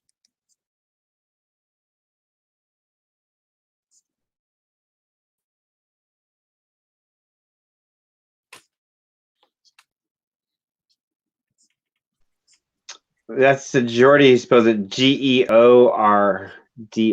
Jordy. Founder of Sanctuary AI, Synthetic Minds Corporation. Dude, the stream is so glitchy. The stream is so glitchy tonight. Jenny said I'm freezing up. I told you that earlier. You didn't even hear me. So Jordy Rose is the founder of Sanctuary Artificial Intelligence, Synthetic Minds Corporation, and the future of humanity. This is what they're saying. It's the future of humanity, man. And this guy right here, I mean, this is the future. That's a genius right there. Ooh, wow, scary. Okay. Founded D-Wave, Demon Wave, some people say, the world's first quantum computing company. So, okay, computers we have right now are linear. So they go, bam, you do this, bam, you do this, you do this, boom, boom. Quantum computing is like all at once. It's bad analogy. You guys get it. Okay. Quantum computing is crazy. Off the hook. Fast. Basically, it's very fast. So it doesn't break. Like Brian has said, it doesn't, just because it's fast doesn't mean it's going to rip a hole in the fabric of time and create something, right? So, Jesus. Yeah, it sold quantum computers and the robots to learn to. Okay, he has sold quantum computers and robots that learn to Google, NASA, Lockheed Martin, The Gap, and several. Oh, that learn, comma, to Google, NASA, Lockheed Martin, which my father worked for Lockheed Martin. You know they're watching me. Like, oh, anybody who works. When did it drop me out, Singe? Like, what was like about 5 minutes ago, 4 minutes ago. Wow, I was going on and on and on, dude, and then I noticed it said something That's went good. wrong. Got your energy out. It doesn't matter. You got it out. Yeah. So he has a PhD in theoretical physics. I know. If I studied theoretical physics for a couple of years, could I get a PhD in it? Mm-hmm. Because it's theoretical. Can I come up with some stuff? I mean, you have to know math, I guess. Do you? Yeah. Can I just have? It's just a theory. Can I have the formulas on? I don't need to know the math. The formula's already made for me. It's like, come on. You know what else? Physics. You know what else about physics, dude? Physics. My ears ringing right now. Ding. Physics is scientism, dude. Scientism is a religion with no God, and the definition of hell is a place where God is not. So, wait, I like this guy. But I'm gonna. He's a world champion in Brazilian Jiu-Jitsu. Oh, go ahead. Yeah, finish what you gotta do. Well, what were you saying? Giordi Rose is a world champion in Brazilian Jiu-Jitsu.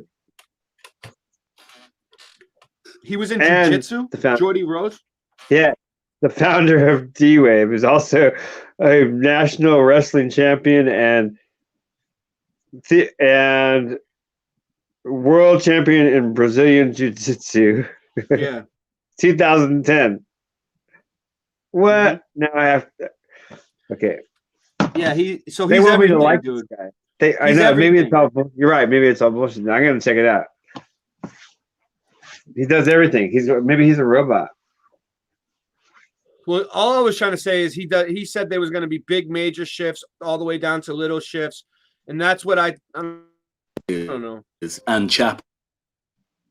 It doesn't look like, for instance, if the cathedrals had a long and hidden interaction with water, whether it was for energy production, occult practices, or something else, this interaction had to cease at some point.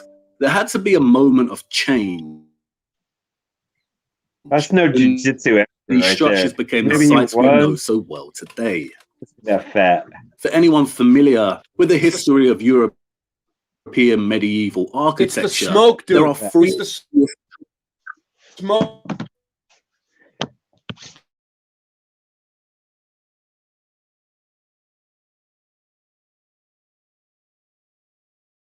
That's messing it up. Samoan, yes, he called it. He also won a hot dog. Point of ages in the 1400s. The second is the birth of an exclusive Gothic style of architecture. Before the 1100s, you won't be understated. In Europe, it's called Romanesque. In Britain, it's referred to as Norman architecture. It utilized the rounded arch. However, in the 1100s, a unique Gothic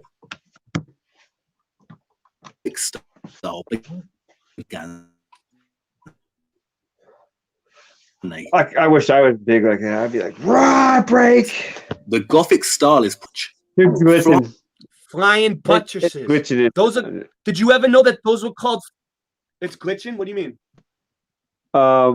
Just pausing and then no sound and then coming back in, then sound. Let me try it. Oh, let me play it again and see what happens. That sucks. It's a flying butchness. The structure. Why What did about now? this occur? The rise of the Gothic style in the 1100s. It's glitching now too. Still glitching. No, that was going. Was going. Is our still glitching.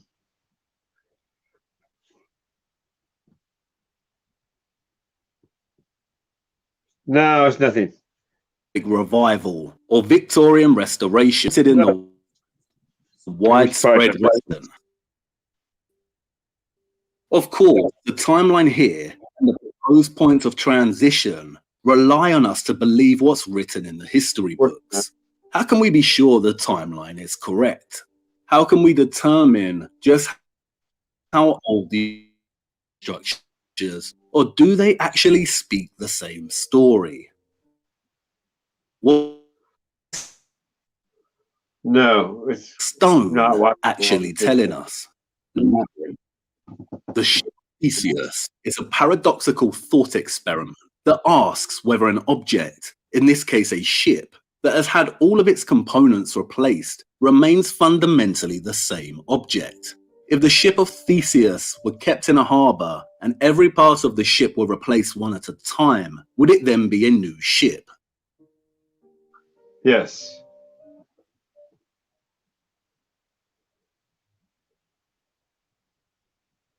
When you place the final piece, it would then be a new ship. Maybe even before that. It would be becoming a new ship, really way before that.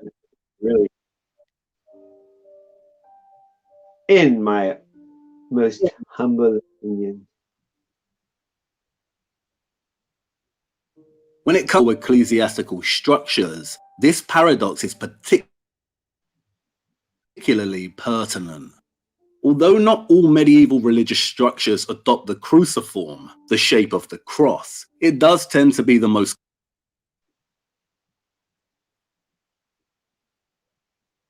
The cruciform. Aha. I've heard that before.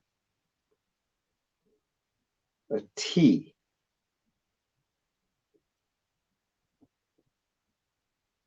I have a feeling it's going to be a bam. It's locking up too long now. So what are we looking at? That's a side view of a ship or a top view? Top view? Let's see. Must be a top view. But what would that be on the? That's got to be, oh, it's a side view, but I don't know what the T part was in the water then.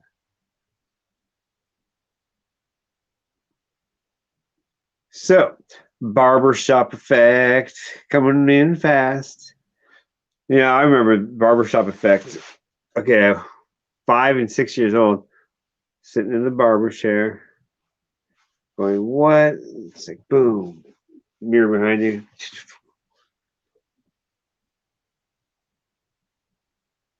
And I can feel it just like an adult would feel.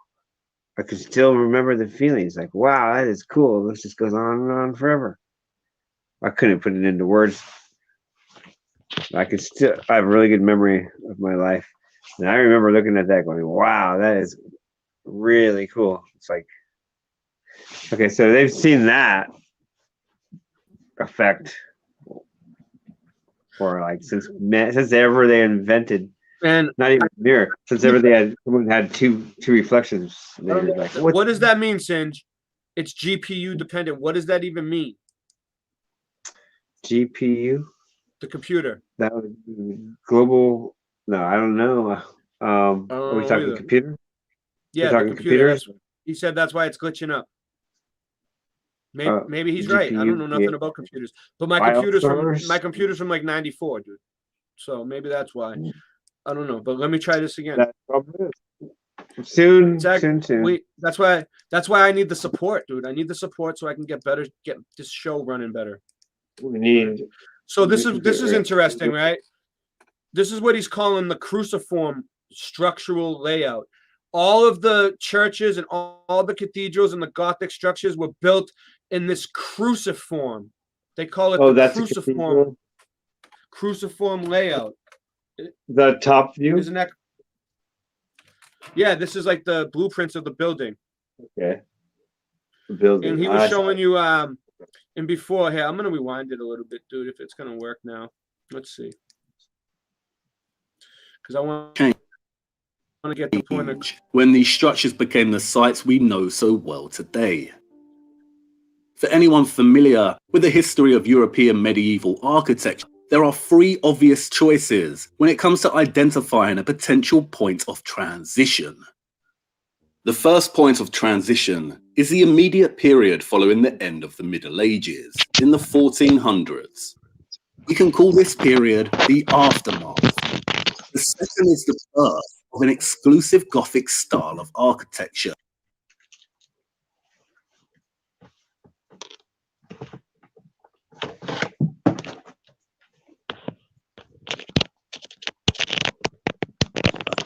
Before the 1100s, most medieval very glitchy. I don't know if you should continue playing. Ecclesiastical structures were composed of very beautiful. In Europe, it's called Romanesque. In Britain, it's referred to as Norman architecture. It utilized the rounded arch. However, in the 1100s, a unique Gothic style began.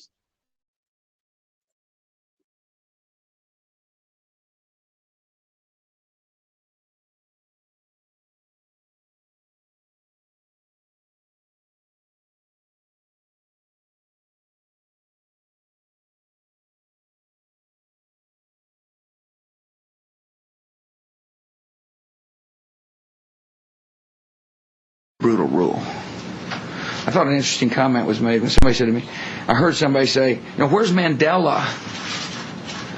Well, Mandela's dead because Saddam Hussein killed all the Mandelas. He was a brutal tyrant that divided people up and split families, and people are recovering from this. So there's a psychological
I don't know what happened.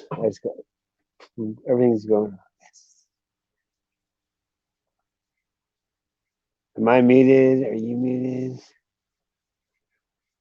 It's just one of those shows, huh? Let's see. There you go. You hear me now? Yeah. Dude, this is fucked. Dude, I play that song all the time. The fuck they talking about?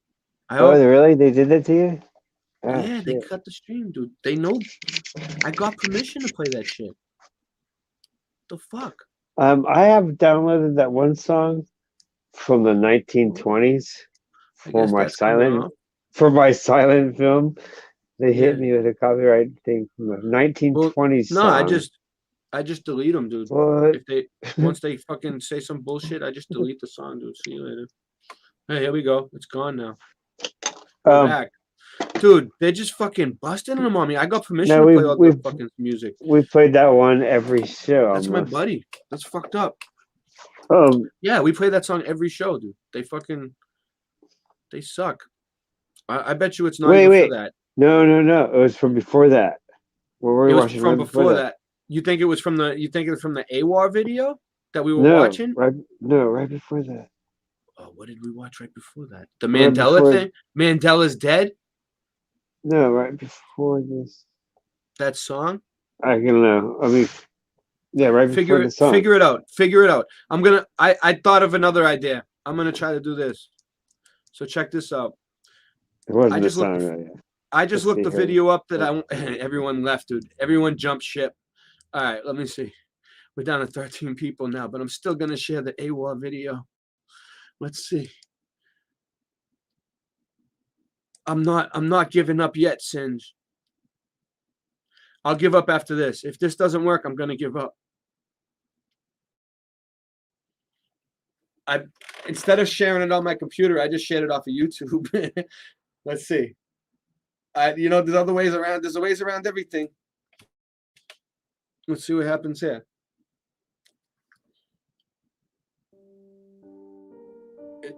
Tell me how it sounds. Is it playing? The first conundrum awaits us, a paradox that will inform the rest of our investigation through this labyrinth. Tell me how it sounds. We're on the hunt for keys to investigate whether European medieval architecture has a lost history or lost function that the convention has conveniently buried. Yeah, I had the How to TV begin on. such a tremendous investigation. That's good. A good starting point is to identify periods in history where a transition could have occurred, a potential moment where these structures changed significantly. This means we need a timeline. We also need to establish some scope. Medieval architecture is far too vague a term. There is too much generalization here. Medieval architecture encompasses fortifications, city walls, tunnel systems, domestic edifices, and religious sites. We are going to start with the ecclesiastical structures, the cathedrals, minsters, abbeys, monasteries, churches, and chapels. For instance, if the cathedrals had a long and hidden interaction with water, whether it was for energy production, occult practices, or something else, this interaction had to cease at some point. There had to be a moment of change when these structures became the sites we know so well today. For anyone familiar with the history of European medieval architecture, there are three obvious choices when it comes to identifying a potential point of transition. The first point of transition is the immediate period following the end of the Middle Ages, in the 1400s. We can call this period the aftermath. The second is the birth of an exclusive Gothic style of architecture. Before the 1100s, most medieval ecclesiastical structures were composed of a very understated and modest style of masonry, utterly beautiful. In Europe, it's called Romanesque. In Britain, it's referred to as Norman architecture. It utilized the rounded arch. However, in the 11th... All right, so this is where we were, I think. So, Romanesque is the same thing as... what he's saying, and he's showing like different things. He's going to show the rounded arch. He's going to show different terms. Was it? I don't know. Was it the Bush thing? The Bush thing you put on right before that? That's all I can think of. The Gothic style began to dominate. The Gothic style is primarily defined by the exclusive use of the pointed arch, rib vaulting, and flying buttresses, those half arches that support the structure. Why did this occur? The rise of the Gothic style in the 1100s is our second point of transition. The third and final point of transition is the Gothic revival, or Victorian restoration, that gained momentum in the 19th century and resulted in the widespread restoration of almost all medieval structures in Britain, almost 80% of them, to be a little more precise. Of course, the timeline here and the proposed points of transition rely on us to believe what's written in the history books. How can we be sure the timeline is correct? How can we determine just how old these structures are? Is a timeline fabricated and imposed upon these structures, or do they actually speak the same story? What is a stone actually telling us? Let's find out. It's time to examine our first conundrum of the labyrinth. The ship of Theseus is a paradoxical thought experiment that asks whether an object, in this case a ship, that has had all of its components replaced, remains fundamentally the same object. If the ship of Theseus were kept in a harbour and every part of the ship were replaced one at a time, would it then be a new ship? That's a great question. So, what do you think about that, Singe? Well, it seems said, obviously. Why wouldn't it be a new ship? When I don't understand. Obviously, it'd be a new ship. If you replaced every piece, it would be a new ship, right? Well, yeah. Let's just say it's a part. Let's just say it's a puzzle, whatever, of 3 pieces. Mm-hmm. If I replace the first piece, then I replace the second piece, and then I replace the third piece, it's new. I don't get it. It's obviously new. Unless you're saying it took me a year to replace all 3 pieces. Does the time make a difference? Because I replaced the first piece last year. I replaced this. He's getting that. Yeah. So it's He's getting constantly that changing. So it's constantly becoming new and old and new, like that. Ooh. Uh-oh. Ads in 4 seconds. Hold on. When it comes to these... Oh, Jesus. Oh, we're going to have to kill the ads. Oh, they're going to... With Fundrise, wow. you can invest here. They're going to make us watch ads, dude? Oh, all right. Hold on. Or there. That's my favorite commercial. Ads. Oh, I want to buy it. Whatever it is, I'm going to go buy it right now. That just got me. When it comes to go buy it. Medieval ecclesiastical structures. That's why I tried to share it off. This the other thing. paradox is particularly pertinent. Although not all medieval religious structures The door is huge. Oh my God.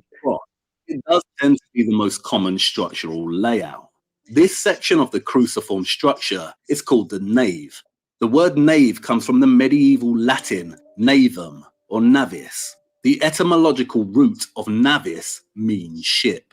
In his fantastic book, writer Christopher Somerville calls Britain's cathedrals the ships of heaven.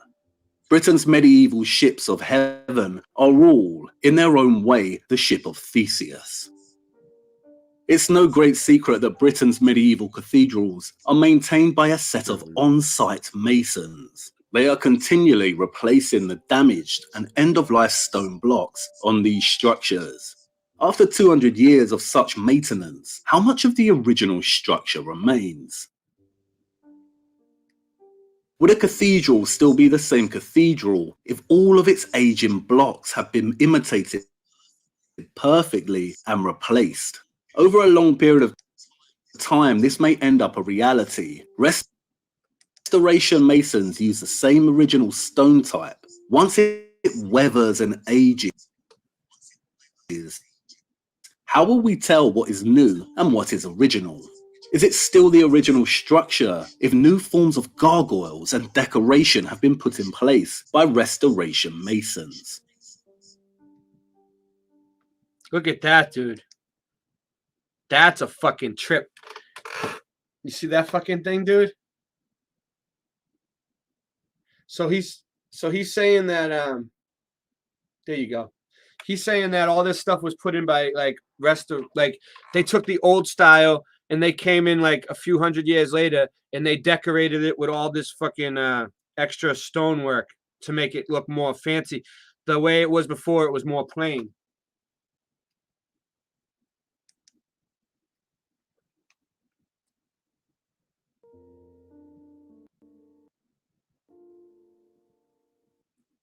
Look at that. The ship of Theseus, the ships of heaven. And, as you're about to see, it goes a lot deeper than mere preservation. And we need to look at these significant changes if we want to investigate whether the cathedral, as a form in and of itself, once had a hidden past that... What's up, Rasta Bear? How you doing, man? ...has been deliberately neglected by the history books, especially if that past was related to water. We need to locate and explore all substantial points of transition, starting with our first three obvious choices. Almost all of the great medieval ecclesiastic structures in Britain are a collage of different time periods and styles. One of the primary stylistic fusions is between that of the Romanesque or Norman and then the later Gothic style. Many historians do not agree when it comes to ascribing a date for the inception of Romanesque Norman style architecture. Some ascribing it to early in the Middle Ages, that Gothic began to dominate in the 1100s here. Hereford Cathedral illustrates this collage of styles perfectly. The oldest surviving parts of Hereford are its south transept and central nave. These are the Norman areas of the structure.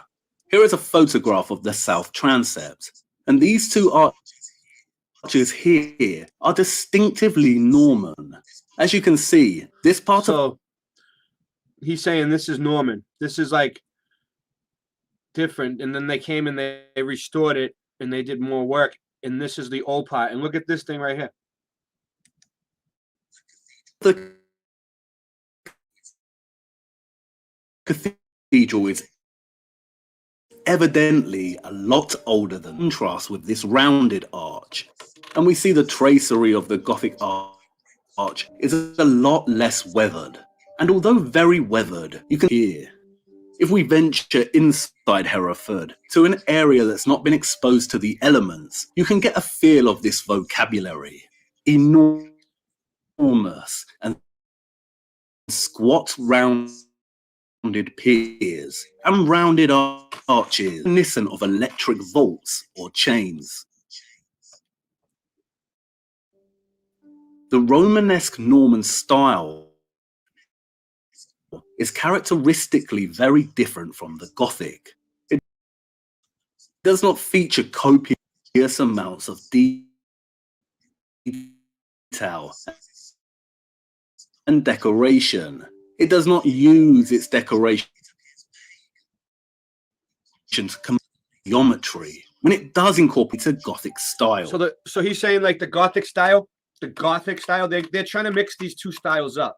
They're trying to like just mash it all together as one style for us, you know, Roman Gothic, whatever, Romanesque.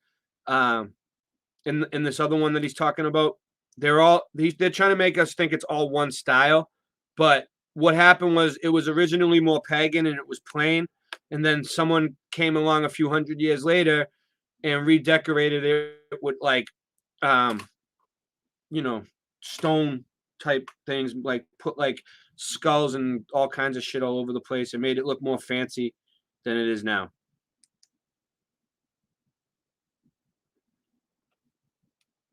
That's what happened. Oh, and here we go again. The majority of Britain's oldest cathedrals and abbeys carry imprints of this early Norman style before Gothic became dominant in the 1100s. There are two kinds of medieval cathedral in England, ones that are a fusion, part Norman and part Gothic, and others that are primarily Gothic. Lichfield was originally a Norman cathedral, but it was razed to the ground in 1195 and replaced... Pause it if I can for a minute. Look at that, dude. Look at that. Look at the conical, like the roofs, the spires. The whole thing looks like it's metal almost. It looks like it's tech, dude. It looks like it's technology. It looks like you know? Dracula's castle. Yeah, it That's does look like awesome. Dracula's I would- castle.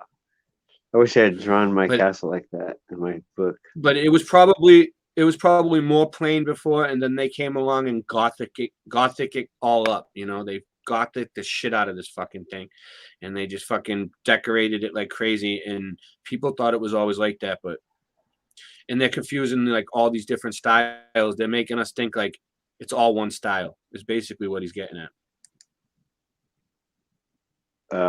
Some people are like, I like it with a little more stuff on it. Gothic structure we see Because today. I have nothing better to do in life that I'm surviving in the 18 whatever. I'll take all my energy and just do this instead of actually getting food and surviving. Let's just decorate this building. Look at this place, dude. Yeah, you're right. You're right. But look at this. Look how fancy it is. Look at Like all these instead fucking- of pursuing like horseback riding or hunting or I don't know, love making or romance, let's just build.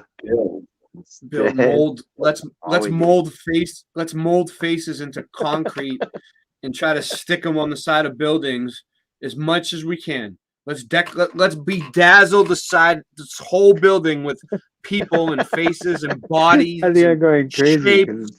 Shapes and look at the fucking window and the fucking cross up at the top, dude. That was probably never even there, dude. They probably just put the cross there to make it a church at some point. You know, who knows? Who really knows? They probably found this place. All right, let's press play. See what happens. I mean, I'm getting ready to give up. If the video shits out on me. Why did this stylistic Well, it's been doing very good. occur? Is it worth pursuing? Genuine moment of significant change. And can we trust the timeline they give us here? We need to verify the legitimacy of the historical timeline. Construction of the Norman version of Hereford Cathedral began in 1080 and the Gothic extension in 1226. The entire site is constructed almost entirely from local sandstone that has a beautiful but subtle red pigment. Here is a very simple geological map of Britain with an emphasis on sandstone and limestone. In Scotland, we have primarily sandstone and granite. We then have a big band of limestone that runs throughout England. On the west, we have sandstone and slate, and the southeast is primarily chalk and flint.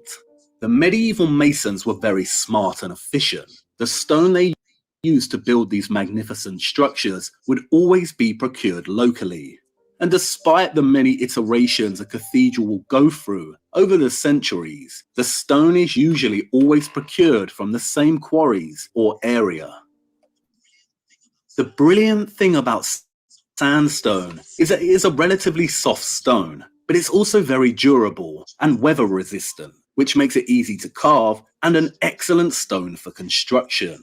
If Hereford is indeed at least 900 years old, then the stone should reflect this.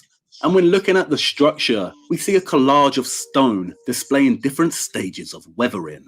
From the tremendously weathered, where the carving is losing its sharp clarity, to a lot of newly restored fresh areas. But this is not evidence that the structure is over 900 years old. It could be any age, so we need a comparison. And the structure itself offers this point of contrast. A good portion of the south transept dates from around 1080. The west front of the cathedral, however, is one of the newest sections that was completed in 1907 during the final stages of. All right, I see what he's getting at, dude. I get it. So what he's showing us is that every building has different sections. These huge buildings, these Gothic style cathedrals, these big churches and things like that, right? They have like different sections that were built at different times. So not the whole building isn't the same age. Like one section of the building is from a different time. Another section of the building might be hundreds of years newer or older. And they make it look like it's all one building with the sandstone and the facade, and they make it look like it's, you know, together, but you could tell if you look closely at the markings in the stone in certain spots where certain sections, a whole quarter of the building is from a different time than the other half. That's a trip, dude. That's a fucking trip. That would explain why it looks like that. I mean, That's it's a trip restoration.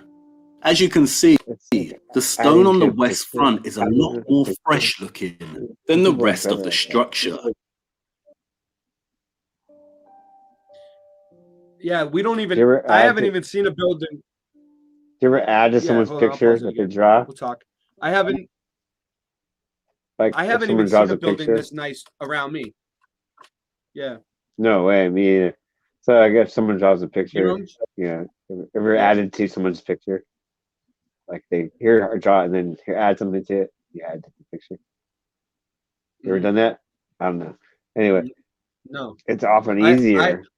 Or you also think of different things if you're adding to someone else's picture than you would think of yourself if you're just drawing a picture. So maybe that's kind of like, hey, I think I saw this building or I have this building that's added. I'm just throwing it out there. It's like adding to with my skills. Put my skill on it. Yeah. I don't know. I don't know either. You But, lost me. But when you talk about drawing, you lose me because I don't know nothing about drawing. I'm going to teach you to draw. I will teach you to cannot draw.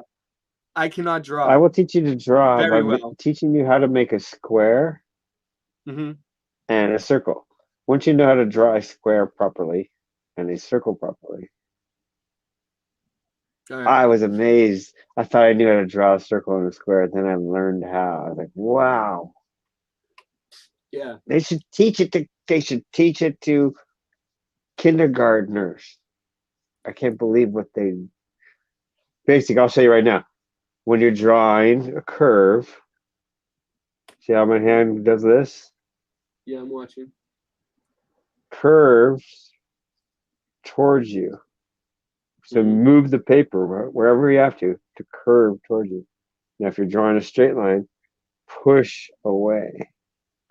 Because see how my arm goes? Your arm pushes a straight line, but your wrist turns. So all turns should be done like towards you, like this, and all straight lines should be pushed away. So you turn the paper, push away. Turn the paper, push away. Get a perfect square.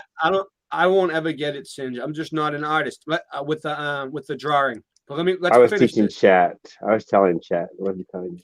Because this is like again, Sorry, we still I got was telling 40 you. minutes. This is like we still got 40 minutes of this to play. Oh. So let's just get. But they should teach this stuff to kids. It's the most basic thing. It took me till I was 40 years old to learn. Oh, Why? They're gonna do ads. They should learn that when you're 5. Why? And it is real masonry. You can see the mason's tool marks on the stone. The exterior of the Lady Chapel at the... All right, we're going to have to skip these ads, dude. Mute. There you go. I muted it at least. 5, 4. Oh, they're going to give me a healthcare fucking thing? Fuck you. 3. Jesus. There's got to be a better way to get around these fucking things. I just don't know it yet. I just tell you to draw. You draw a circle and a square. Bam. Do that over and over. No, I can teach you how to draw. Figures and stuff. It's pretty easy. Monetize channels. With ads. All right, here we go. I used to draw stuff like that when I first started drawing. Floor plans. Every house I lived in, I would draw floor plans. Let's see what happens, dude. If I lose, I might lose it. It should play still. Let's see. Is it paused? No. Oh, I gotta unmute it. We did a lot more things back then because we didn't have the internet. But I forced myself to do stuff. I can imagine that if you're born with a phone in your hand. Completed in the 1840s looks very similar. There are minimal signs of these areas. Go on. What's up, Singe? No, I was What were you saying? talking. I'm When sorry. I don't mean to keep there was cutting you nothing off. going, so I I was just want to get talking. this thing working. I know there was nothing going, so I was Yeah, talking. yeah. I know. And the thing started unexpectedly and cut you off, by the way. All right. No, I stopped Areas, talking. apart from some discoloration from water It's crazy. seepage. It is. It's real. The audio sucks tonight.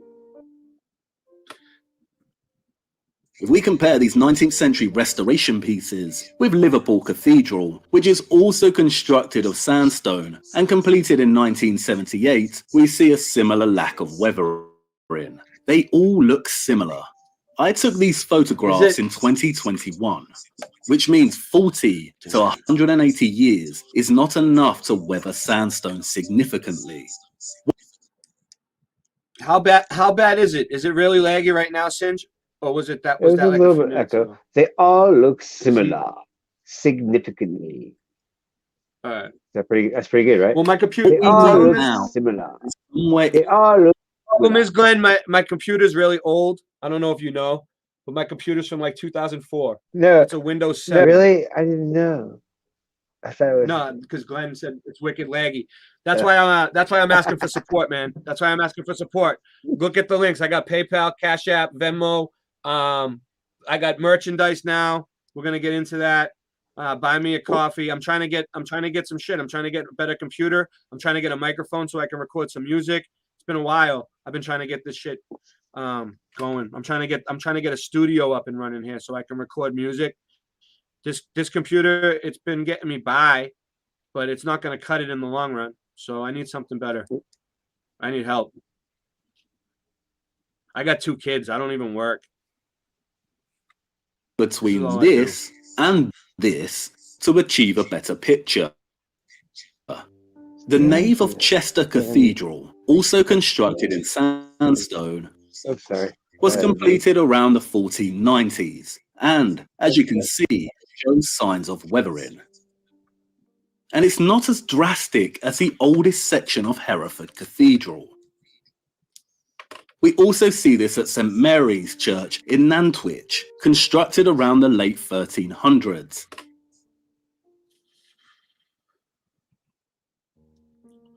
Again, it's not as drastic as this section of Hereford. Therefore, we can see the rate of weathering. This is what sandstone looks like after 180 years, and then 500 years, 640 years, and then finally 940 years. So yes, we can deduce that these medieval ecclesiastic structures are indeed very old, and the historical narrative regarding their timeline is likely correct, give or take some years. We can also see that the pointed arches are weathered, which means the rise of Gothic did happen very far back in the timeline. This is really old, man, this stuff. Look at that.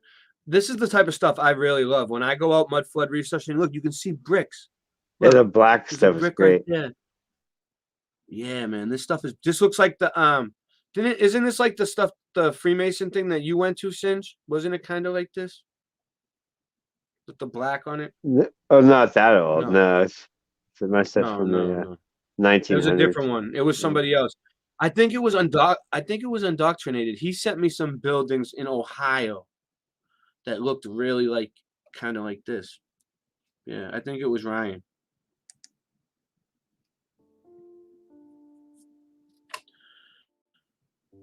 But this is not evidence Masons started employing the pointed arch exclusively. What if the Norman and Gothic styles coexisted simultaneously? A trip to Peterborough Cathedral. All right, so the Norman and Gothic styles, they're trying to mix them all together, but he's separating them. He's trying to show you there's a difference. They're trying to make us think it's all the same shit. Now look at that, and then think about if all the mountain melted ones were like that. Impetus. Reconstruct as far as the mountain height. In the Gothic That's super style. badass. The melted mountains were like this. Yeah. That's when Jen came on my show and she showed me some that you could see the shapes of these buildings were melted into the mountain, man. You can see the shape. There's no denying it. You can see the shape of the building. You There's can some see the shape of windows the. and doors, and then the water inside. There's all kinds of little hints that are going. What? It's not. Yeah. And then the holes that go into the side of the mountains where people go mining, dude. Those were rooms. Those are hallways and shit most of the time. And not every. No, I don't know about every case, but most of the time. Like they carved them out. Middle Ages. They didn't carve. Not coexist. With a little They didn't hand carve tool. anything up. Yeah. All right, I'm gonna give. It's made of limestone. I'm gonna give you a hand tool, and you go carve a fucking hole up the side of a mountain for me. All right, and get a tunnel and show me it can be done.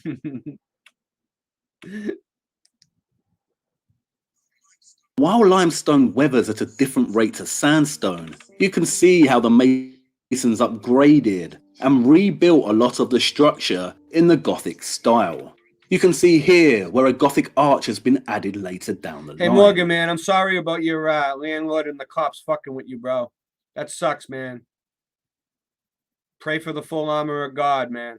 Hail, That's what I Morgan. would say. Yeah, Warrior. they're fucking with Morgan over in Canada. Interrupting the You mean- Norman style arches below. China. Just watch his channel, you'll see. Here the revision is No, especially it's China. pronounced. You can see No, the remaining China. imprint of the Norman arch. The chevron zigzags Oh, that's wow. been Look at revised that. and modified in Look the at Gothic that, Sim. style. These traces of revision I missed are it. Look, you can see where it's been changed. Like, that's what I was noticing on that other building where they chipped it off, dude. When I was showing it was chipped off, it was chipped off. Remember, I was trying to show it on the I've Ewar shown a stream lot that of we those blocked in windows. Yo, that's- remember? I Yo, said like 20 of that's them. so Remember? crazy. On the Ewar stream that we did the last one, when we covered the plants and the leaves and everything, right? That was his last video, right? I was showing on the stream things that look like this. And now he Yes. made a new video of the same shit. Look, he found it too. That's cool. Yes. Those are everywhere. We're, You can, I mean, we're like it's synced up. incredible. You can find blocked in windows there in the everywhere. Gothic of Peterborough. You can see here just how weathered and aged It the makes me want to Gothic block in some additions windows are. before I die. It's like something you gotta do. I blocked in this window. I love this research. Oh no, but I I never would don't like have the thought my ads. life would look. Oh no, mute your ass. Jesus, they're killing me. So this was yeah, we should make up a story about this lady. Singe. Yeah. Is it coming back on? Oh, Let me see here. Dude, how many ads? How So many you pick- ads are they pick going to give character, me pick during an situation. EWAR video? Boom. Done. Dude, what? This stream. I thought this stream was going to be easy tonight, but we're still just we're getting through it though. This My box in the master middle told of me the never say cloister it's gonna here be easy because then it's not. well. And these weathered Yes, so Gothic additions approach it like it's gonna be the testify hardest thing that ever. it is highly likely that the Gothic pointed Always. style did indeed Testify. arrive in the hundreds or soon after and began to replace the Norman style. You see, the stone is not lying. The problem with your is the heads. stone cannot speak its story properly It got because blurry all of a revisions, reiterations and It wasn't this blurry alterations before. from the Middle Ages to the 19th century Oi, prevent mate. it from doing Hold on. so. This shit- Angels, I want to the try to give it a ships of second to heaven, catch up. each one Hold on. an individual ship of It Theseus. wasn't this blurry a minute ago, dude. Now it's all blurry and shit. You see that? You can't even read the writing. It wasn't like that. It was clear at first. Glenn from Boston. with its Sean. unique story. Okay. So what do we have so far? I'll start The shouting out historical everything. timeline for the construction of these structures is looking, give or take some years, to be generally correct. We can also see the transition from Norman to Gothic in the structures themselves, which confirms that yes, sometime around the 1100s, the Gothic pointed style began to dominate exclusively. So much so that pre-existing cathedrals were revised and a good portion of them destroyed and rebuilt in this style. Now the question is, why did this occur? And this is where the historical narrative becomes slightly unconvincing for me. They tell us that the development of the Gothic pointed arch was to express local and national grandeur, and to make the cathedral walls more streamlined and windows larger to let more light into the structure.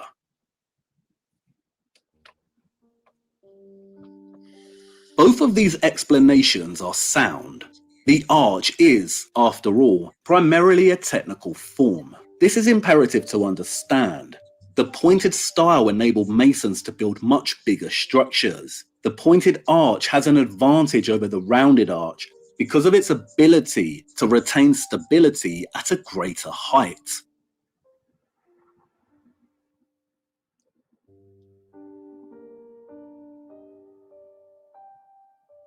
Flying buttresses allowed for the walls to be thinner by supporting the walls externally, and therefore enabled larger and thinner pointed arches to let in more light. The Norman Romanesque piers and walls are very thick, so windows were always set back deep into the wall.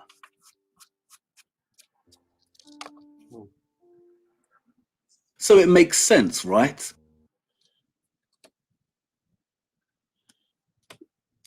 Let me put the link for this channel. So you guys know this is Ewa, right? Oh, what happened? Now it's paused. I didn't pause it. That's weird, dude. It's not playing, but it's not. Hold on. It's not paused either, though. The church was fed up of carrying out services in poorly illuminated structures. And the Crusades were in the 1100s. It was time for an upgrade and a bold assertion of Christian supremacy. And I would have accepted this, but then I saw the arch. The arch here is, unlike the structural arches, purely decorative. It is a characteristic geometric pattern found everywhere across Romanesque or Norman architecture. It's part of its stylistic vocabulary. Arc. Electricity. Arc. With an H. Arch. Arc. Arch. Okay. So we keep running across the arc. Nice, dude. Everybody hit the thumbs up. We got 26 thumbs up so far over on Boston Ray. We still got 16 people Even watching with over crappy there. Let's see what's going on in Michelle. shit. That's great. Thank you guys. Next time we'll get better. We're gonna get really good. $5,000, fucking skip $3,000, everything in this. Dude, I love this $3,000. commercial. I want $3,000. That's my favorite commercial. I'll buy a new computer. She's pretty. All right, let me see. Nice. We got people. That's over how probably Michelle. how she got the commercial. Sean's over there. We got 3 people. So we still got like That's not 20 hard. people watching, dude. And I gotta go check. Can you I imagine gotta go trying check for that Odyssey. job? It's like you get one commercial. That's your job. What? It's much hard to do that. And you can see right here that the rounded Wow, and the how old that pointed one is. arch Melted weave or not melted. It's inextricably decayed. into one another, like It's they're just all wind dancing torn and partners. water And torn. once I saw this pattern, I started seeing the use of both the rounded and pointed arches all over Norman architecture, working together simultaneously, decorated house with was the like that. chevrons. Nice, dude. And we got so 7 what? people What watching does on that Odyssey. mean? It means the masons building in this Romanesque Norman time Say period thank you. were certainly to more than Odyssey. familiar Hey, with the thank you, geometry of the pointed arch.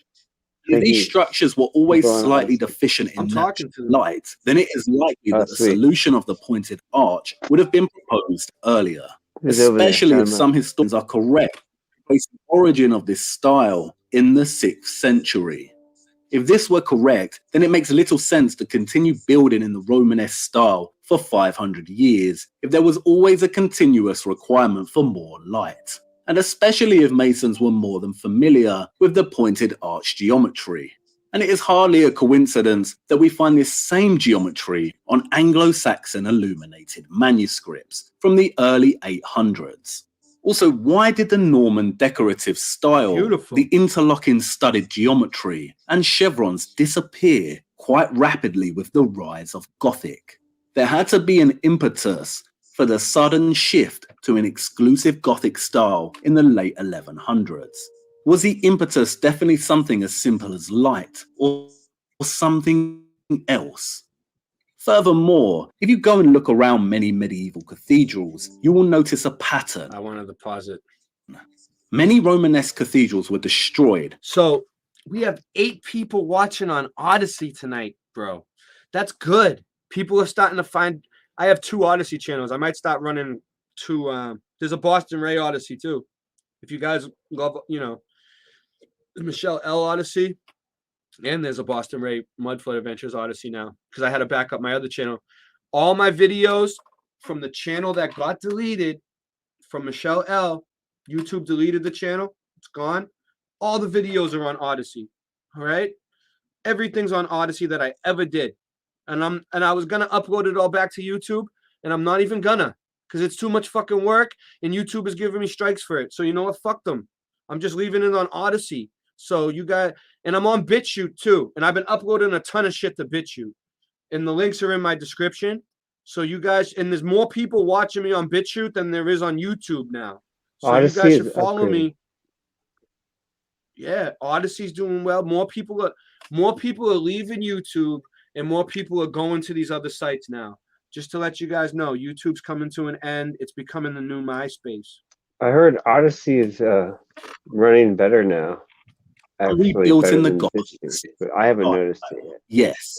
In the cathedrals that were not destroyed and replaced, but underwent Gothic upgrades. Dude, do you know what I noticed? I was watching Owen Benjamin's stream on Odyssey, right?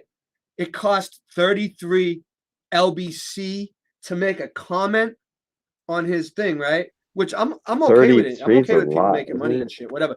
But 33 LBC is more than my whole Odyssey channel even has. Exactly. I My have like Odyssey 16 channel only has like 25, dude. So like if I can't even make a comment on Owen Benjamin. You're right. And even if I did, it would take my whole channel in like a week to make one comment. You better make it a Exactly. good comment. So, Jesus. what is it with that? I've noticed that too. I don't have anything against it though. I just don't know how Odyssey works. That's all. I don't have any LBC. I'll probably be doing the same. I'll probably be doing the Retain same some thing of one their day. pre-existing Romanesque world. If I had I don't 1,000 get it. people in my chat on Odyssey, I mean, I would. I know I can don't know how understand that it and works. comprehend I it. don't know. But it's just, I don't want it. Yeah, I don't want the Bitcoin anyway. I don't know what the fuck it is. I don't use it for anything. I don't really know. It's not really worth anything. I almost but bought I get, 2 Bitcoins when they were 80 cents. I mean, $80. I almost bought 2. Really? And what In are they worth 2010, now? Steve? 30 grand. They're worth 30 grand now? Or 300. Yeah. Something Or crazy? more. 300. It's worth a lot. And 33 but I figured Illuminati it confirmed. doesn't matter because I would have screwed it up somehow or lost it or got in trouble with it or so it was a blessing in disguise. That's cool. Well, I'm glad that people noticed that we're on Norman Odyssey now. structure. This Spread the word. Gothic upgrade Spread the word, is Odyssey. always in a specific location. The naves and transepts are usually always kept as they are in the Norman style. And the east end, sometimes all the way up to the choir, were upgraded in the Gothic style. Wow. So on every single one of these crucifix friggin' whatever he called it, the style, right? The front piece is always upgraded, and these back 2 pieces are the original. It's like the same pattern on every. So these people came along, they found it, they put a new piece on the front and left the back 2 halves. It's like the same pattern.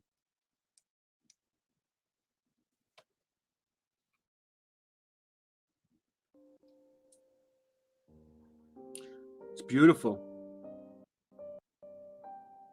I'm glad I still got this thing to share anyway, even though we had to watch ads.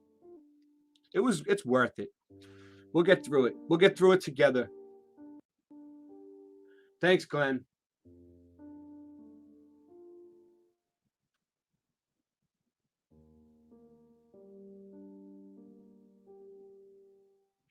More ads? Oh, wow.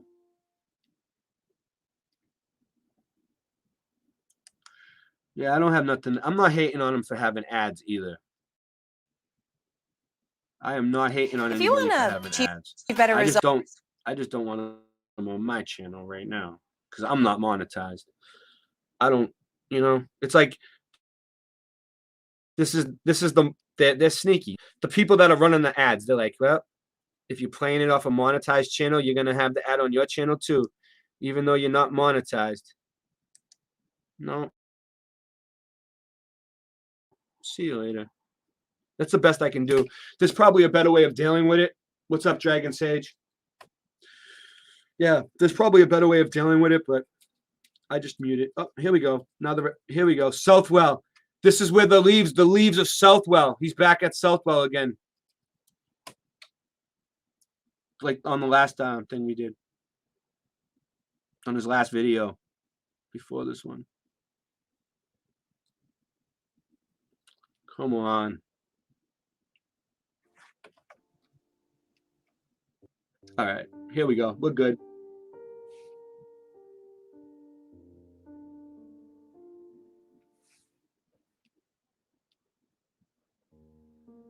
Sites that are exclusively Norman or Romanesque are rare. Why?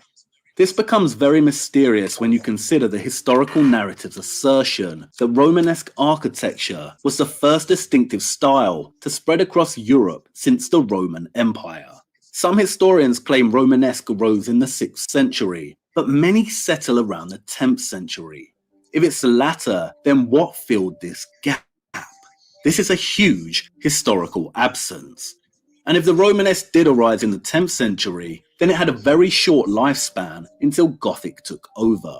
Why did Gothic replace the Romanesque? This is something we cannot attempt to answer or hypothesize on just yet, but our first point of transition definitely warrants more investigation as to whether a previous function or history was lost during the transition to Gothic. We need some more goth viewers. The transition that we need to look at is the Victorian Restoration, placed during the 19th century. And you're probably thinking, well, what's the point? These structures are obviously the ship of Theseus. You know what I just thought of, Singe? The song that I played, wasn't it the Grand Leveler? You think they're trying to say I can't play the Grand Leveler anymore? No, I was thinking right before that you played the Bush thing a little bit longer than you had the first time. But that's from the news. It was like a news clip. Yeah, it's from the news. You can play news clips, right? They can strike you for fucking copyright for news clips from the public. It's the public domain, isn't it? That's the only thing different. I know that's the only thing different. You're right. I looked for something different. That's all I could find different. Well, thanks for scanning it for me. We got the best people. So we have I the would most say tremendous... it was Bush because they like him or whatever. Oh, yes. And big changes took place in the 1100s. I don't know. Let's pursue that. They'll figure out something. They'll give you a reason for it. I played it like 3 times. Yeah. I hope they don't block the whole stream because of that. That would suck. I don't have. Yeah. You know. Oh. Forget the 19th century. What is that to us? They are indeed the ships of Theseus, and some have been undergoing change and revision for almost 1,000 years. But the Victorian Restoration, or the broader Gothic revival that occurred 200 years ago, is critically important. This period offers us so many keys. The Victorian Restoration affected 80% of the ecclesiastical structures in Britain, especially the medieval ones, from restoration to demolition and then rebuilding. It was during this period that the church interiors were redecorated, standardized, and completely rewritten. To give you a taste of how much the medieval structures changed during this period, have a look at St. Albans Cathedral, before restoration and after.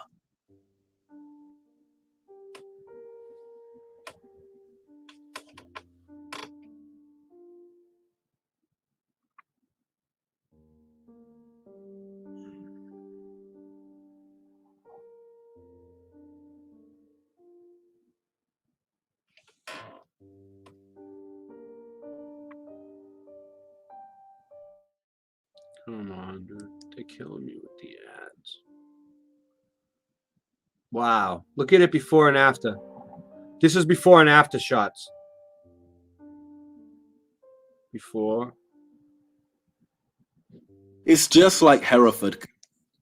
You see? I'll let it catch up. So before restoration, it looked kind of like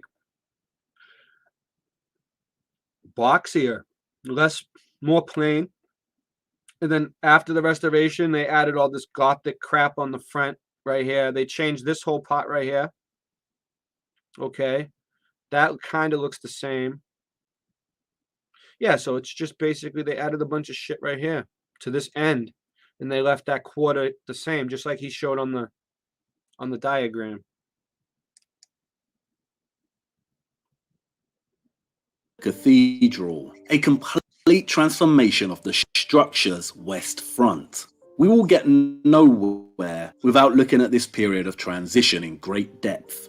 But for now, let me illustrate just how useful this period can be with a case study that further complicates our investigation and strengthens the ship of Theseus conundrum.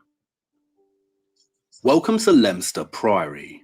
Not only is this structure absolutely stunning in its understated gracefulness, but its extending grounds are populated with enormous and glorious redwood trees, which make visiting this site a very special experience. At Leominster, we see the familiar signs of structural revision over the century, an array of fascinating, peculiar carvings and zigzag geometry. Yeah, look at that, dude. Oh, I couldn't pause it at a sharp enough time. The zigzag geometry. And it also has its like lightning. It's like a lightning bolt, you know what I mean? Upgrade with 2 additional naves. Almost like the electricity. structure of Leominster is very unique in the sense that it is not in the usual cruciform, but has You see that? That's not a cruciform. That's a triple nave structure. You see, he's trying to teach you the difference between a cruciform and a triple nave structure. Okay, that's what we're trying to learn here tonight. A nave is like a thief. Triple nave, the north nave. That's weird. K-N-A-V-E. South nave. And look at the words here. This is what they call it: the north nave, the south porch, the south aisle, south transept, chapel, lady chapel, presbytery, north transept. What's a lady chapel? That looks like way up in the front. So that must be for the women. They keep them segregated, keeping the women away from the men. Tower. Well, they have a lot of things to do that men aren't interested in, and they prefer it that way. You know what I'm saying? Men are busy, women are busy, you can do your thing. Yeah, it's understandable. chapels here no longer exist and were destroyed. It's at Leominster Priory where we meet one of the central characters of our journey, Mr.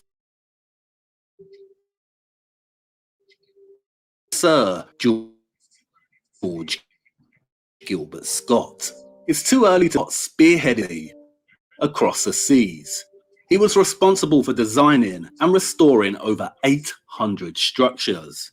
Now I know what you're going to say. There's no way 800 structures, one man, not possible. History is a lie. I understand your skepticism, but it's not as simple as that. And when we examine this period in depth, you'll see why. There is a lot more to this man and the Victorian Leominster Priory in 1862. The restorative work on Leominster was not as extensive as many other medieval sites.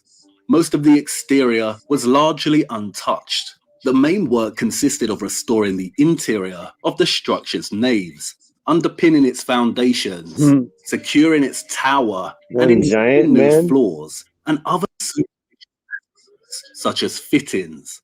There are plenty of photographs dating from the 19th and 20th century showcasing these structures post-restoration.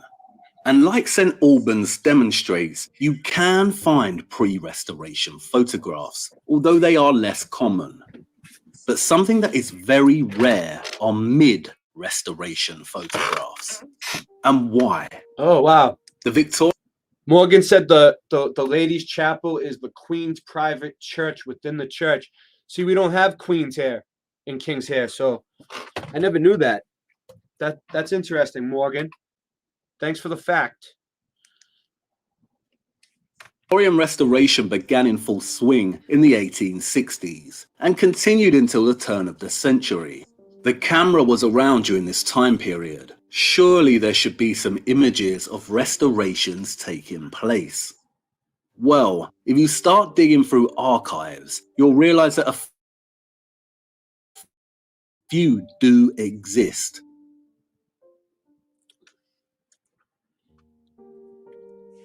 More ads, dude. Be careful. Ad alert. Dude, there's a lot of ads. I never seen this many ads in any YouTube video in my life. It's all right. That's what they're doing to us now. I'm telling you, YouTube sucks now, dude. I'm telling you guys, we can't even stream normal stuff anymore.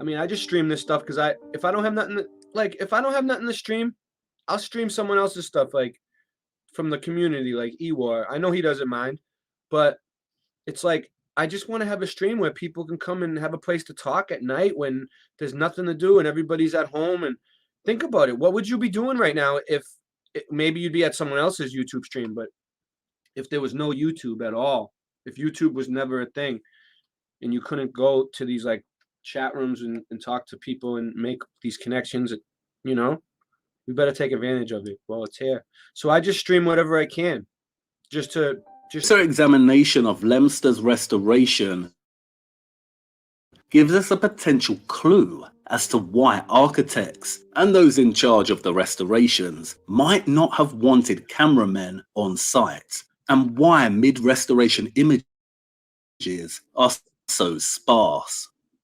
As I said earlier, Leominster has 3 naves. This is the oldest Norman nave. This is the south or central nave. Here is the third, referred to as the south aisle, a later Gothic upgrade, but more a nave in structure than an aisle. This is a pre-restoration photograph taken in 1860 of the east end of the 2 south naves. And here is a photograph taken in 1889 of both these naves after restoration.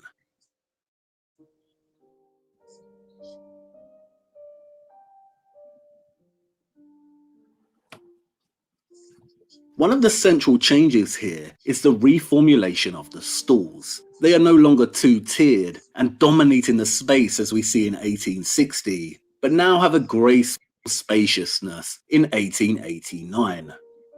However, there are also 2 other changes that are very significant. The first is the remodeling of the piers here. As you can see in the pre-restoration shot, these piers were originally rounded, but have been transformed. Look at that. They're just all regular round.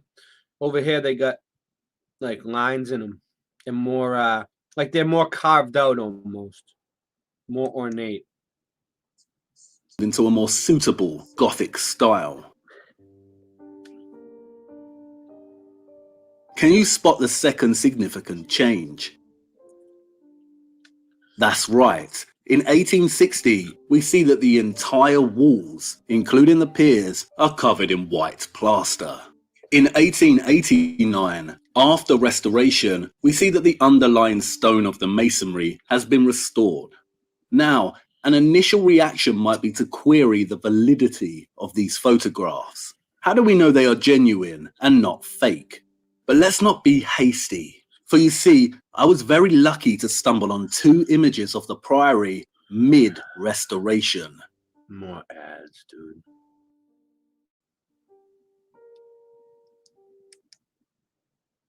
I can't believe the ads.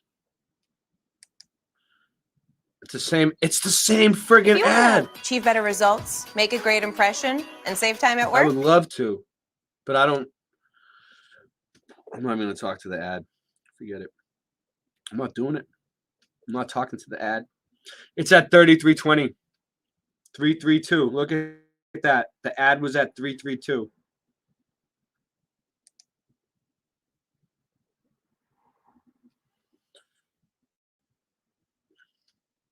They're like, oh, we ain't even gonna let it come back now. You didn't play the ad? Buried treasure. Again, these are held in archives and only published in certain books. And you can see in both images, the naves are a mess. They have gutted. You see this? This is like finding buried treasure right here. This is gold for you guys tonight. You see this? This is these 2 pictures right here. Boom, baby. The former stalls from the area, the ground is uneven, and the rounded piers are still in place at this moment. And what does this tell us? It is evidence that yes, dramatic work was undertaken on these medieval structures in the 19th century. But it also tells us that work had been carried out before the Victorian restoration began, and Gilbert Scott got his hands on the project. Someone plastered these walls and piers at some point earlier than the 19th century. And if you begin to hunt down journals and correspondence of the time, the picture starts to form with a little more clarity. In an Archaeologia Cambrensis journal that was published in 1853, 9 years before Gilbert Scott accepted the Leicester Commission, we learn from Edward Freeman that Leicester's uncleanly whitewash is less offensive to the eyes than the pewed, galleried, plastered, and scored neatness of the adjoining portions, which has destroyed the evidence of masonry. 9 years before its restoration began, Freeman confirms for us that the stone interior of Leicester's walls were indeed plastered, whitewashed, and covered by an abundance of galleried seating. And it seems that this was the typical condition of medieval sites in the 19th century. Speaking in 1866, the Archdeacon of Hereford called their walls the plague spot of British churches, their thick coats of white and brown plaster. And if you start visiting medieval sites, you might see a lot of these incisions on the stone. I call these plaster scars, deliberate cuts to ensure the plaster adhered to the stone. In a circular letter from the Restoration Committee in 1862, before the work began on Leicester, the committee stated that the stonework must be denuded of its thick coatings of whitewash, but without removing the ancient painting which in many parts exists below it. And then in Eric Turton's analysis of the restoration, we get our first smoking gun. It is probably that Scott, who had mentioned paintings in his report, repeated the instructions he had issued at Hereford a few years before, that the uncleanly whitewash was to be removed by chemical means.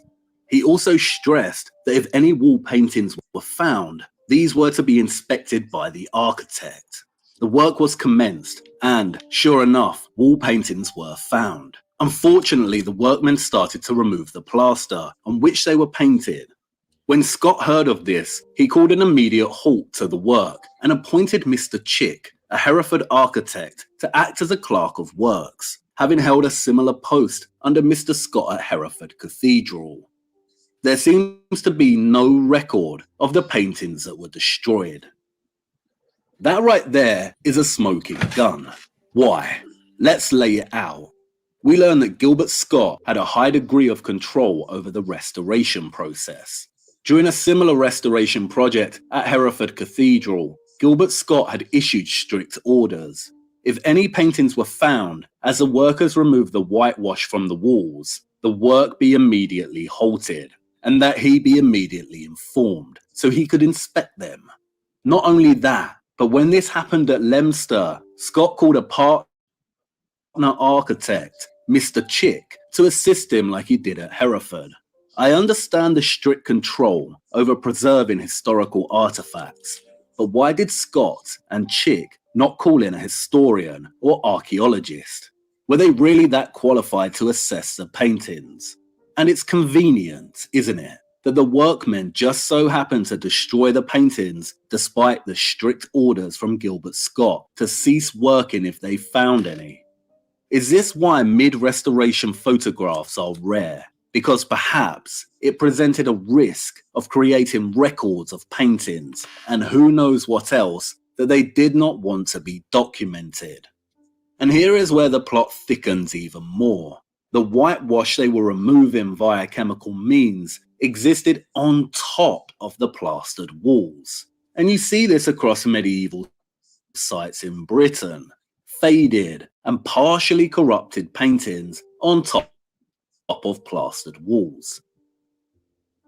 Yeah. Oh, wow. So it's like a skeleton painted on top of plaster.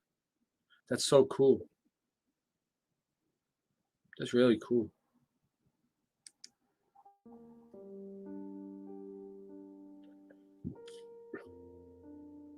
But then there is also visual evidence of the actual stonework of these structures being painted at some point in time. So we have a trajectory of stone being painted directly, and then at some point the stone was plastered over, which then was also painted on, and then this was also subsequently whitewashed. Wow. And all of this happening at some stage before. You see that shit?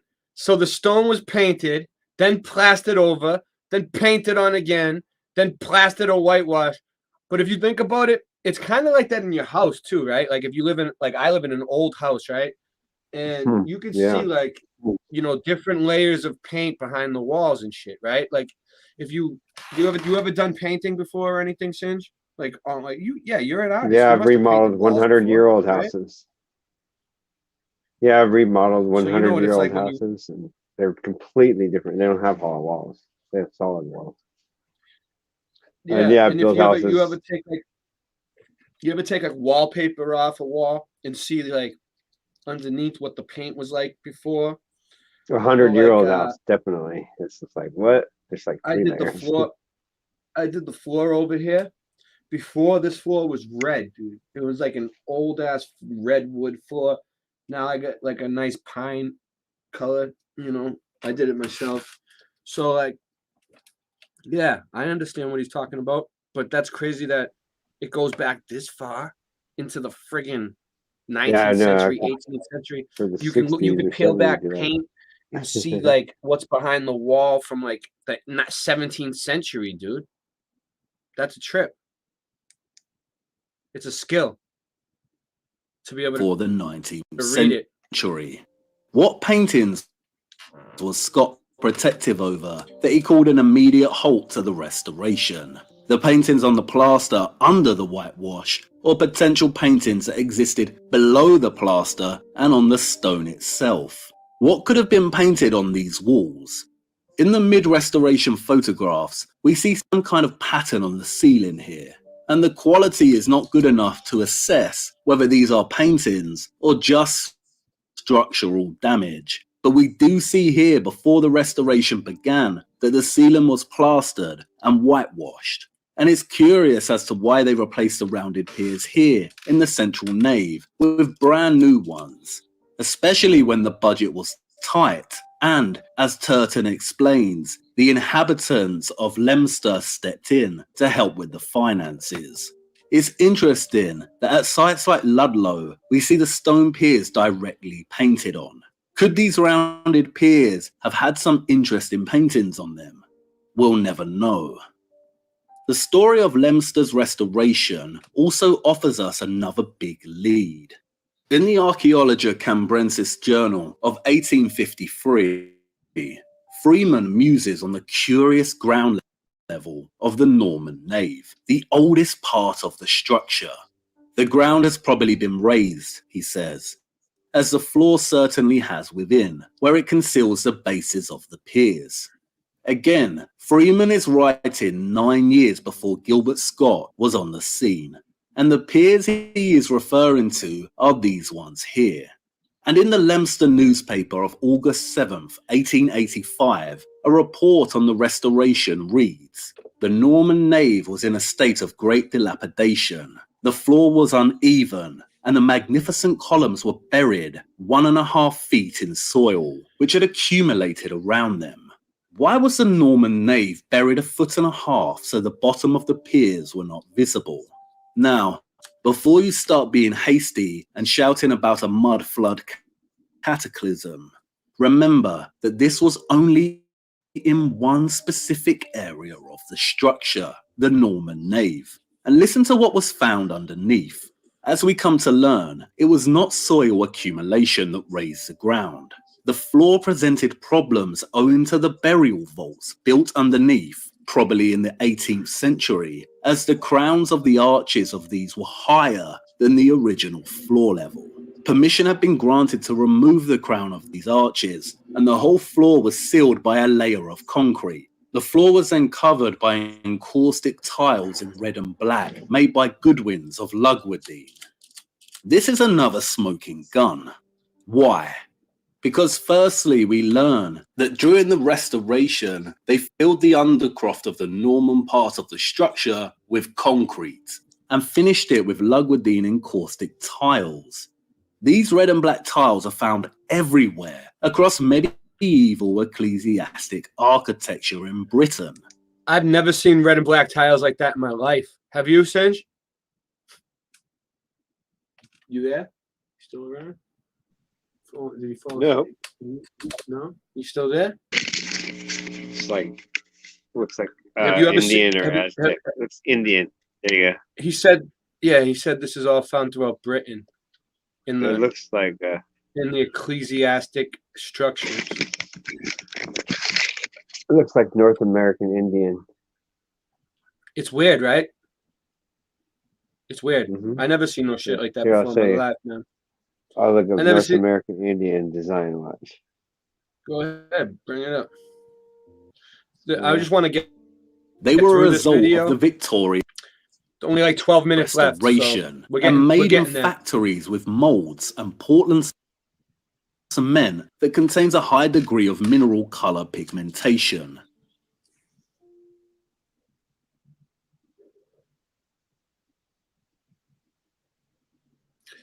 Oh yeah. Before we get off, I want to show you guys the picture of the psychic statue that I took. Remember, Sids, I was talking about it on the last show. I'll bring it up. I took pictures. You know, like this type of stuff is interesting to me, right? You see how these dudes are just like making the stones right here out of mud, right? He's just pressing it down. It's all intricate. It's like a mold. It might not be mud, but you could do it out of mud, right? And they make bricks out of clay. What if they just had a really awesome way of making bricks back in the day, and they didn't have to move the bricks from one spot to another? Maybe they just made them on the site. Like this. They just made 3,000 bricks real fast. I don't know. What do you think? Yeah, with higher technology than that, yeah. Like, yeah. Or not higher technology. I don't know. Different.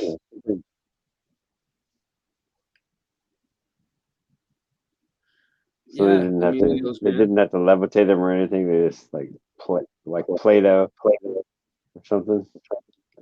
That's right. Yeah. Thank you. Hey, Emilio's man said this is awesome, and he's gonna watch it 10 times. It's Thank you, kind of like Emilio's. that's what I saw when you showed me that. That's what I saw. And secondly, because It's we not learned that anywhere near. alterations had actually taken place in the 18th century, the 1700s, which resulted in the ground level being raised by 1.5 feet. Not only that, the alterations included an arcade of arches installed underneath the nave in a manner that did not consider the preservation or integrity of the site, which means they were not original to the structure's infrastructure. Leominster Priory is surrounded by a generous space. It would make more sense to extend the plot around the site for burials rather than undertake significant structural work underneath the priory. Could something else have driven those in the 1700s to alter the undercroft of the Norman nave? The 1700s is not one of our obvious potential points of transition. With this new information in mind, however, this period now becomes a lead and needs investigating properly. It also further deepens the Ship of Theseus conundrum. And what is very interesting is if you visit many medieval structures and pay attention to the flooring, you'll notice that the pipes for the radiators run underneath the flooring and follow lines with intermittent grills that provide easy access in case of repair. And if you look closely through the grills, you'll find that a good portion of these structures have red brick infrastructure. Wow. This red brick is not older than 200 to 300 years. Wow. Boom, baby. Right there. That was a boom, baby. You also sometimes see this from the exterior. I always thought the undercroft of these sites must have been revised during the Victorian Restoration, and a lot of them were. But as Leominster demonstrates, the Victorians were just as baffled as I am today at some of the revisions that had taken place before their time. As Freeman wrote of Leominster in 1858, it is perhaps too much to expect to be able to account for every botch and seam in the building, which has undergone so much damage and mutilation. These are pretty much the same thoughts I have as I journey from site to site. The Victorians were just as confused as we are by the ships of heaven, the way they had been damaged, altered, revised, and appropriated. All of this suggests that if a great reset did occur, it happened much, much earlier than the 19th century, and that there were generations before who inherited and abused medieval architecture. But it is also too early to draw conclusions in regards to whether it was during the 19th century that a function or history surrounding these structures was potentially lost.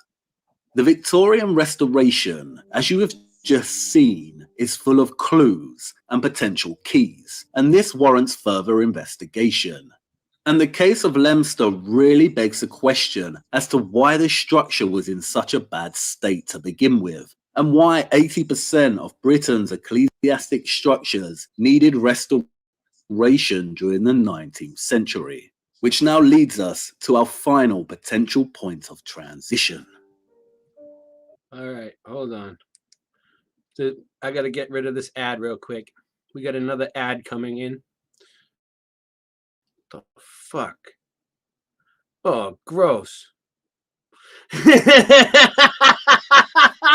Boom, baby.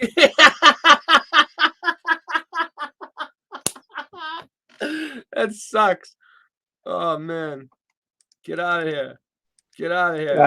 Get out of here. That was Toenail. They're trying to sabotage me.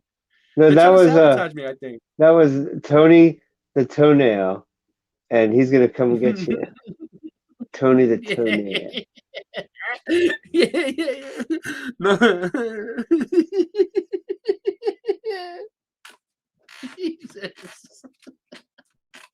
Jesus, man. Oh, we can't get through this without these ads. God. Oh no. Oh, wait a. What is this? Whoa, whoa, whoa, whoa. What is going on here? Oh, I gotta get this back up. It was the sound that I gotta go to sleep. It's getting pretty late. That was off. Yeah, I know. I'm trying to just get through it. There's only like 9 minutes left. Sorry, you can go. You can take off, Cinch. Oh, go ahead. Okay. What time is it over there? What time is it over there for you? It's like midnight. And then the aftermath Yeah, of revolt. These Ewok things, all you know, like the mud flood research, it always relaxes me, man. It always makes me feel tired too. That's why I play it at the end of the stream. I was gonna play at the end. I tried to play at the beginning though. I was gonna do that first and then go to the Mandela effects. This is almost done, like 9 minutes. So I'm just gonna play the rest of it.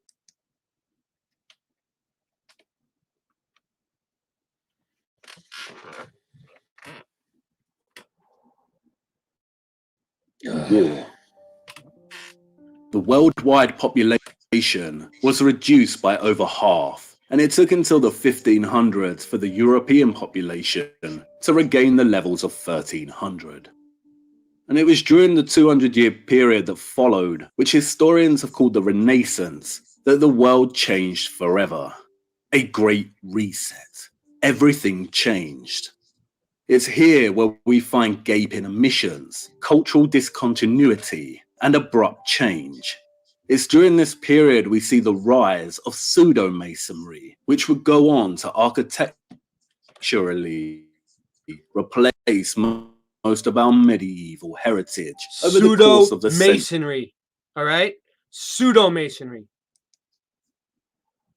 Centuries that followed. In Old French, the word Renaissance means rebirth. That's it the stems beginning from of the Latin Brick. Renasci. Early, rise again. Early brick trend. Yeah.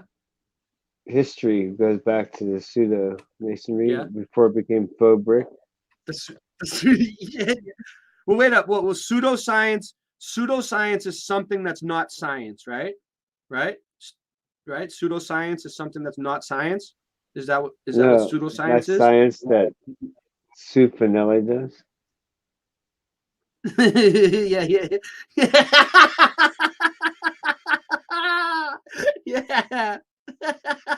That's a good one.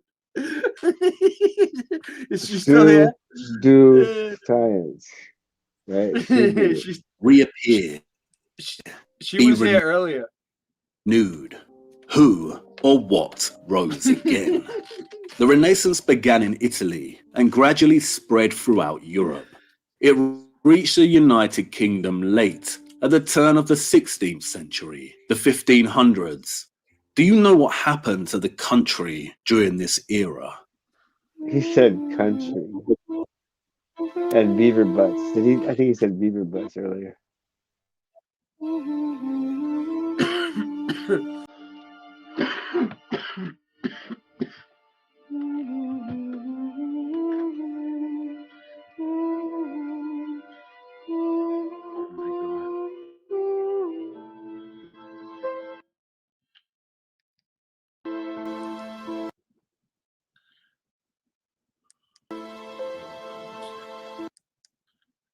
Gotta take care of something, dude.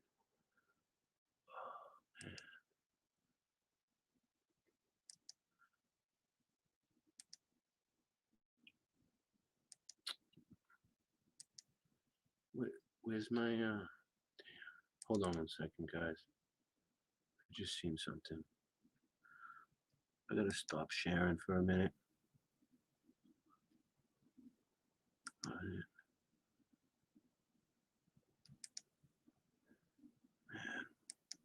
the whole thing is locking up on me now.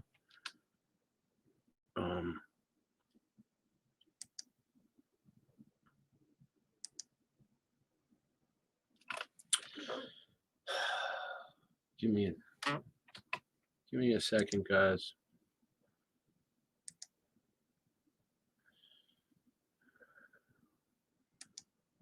Pause that. Where is it?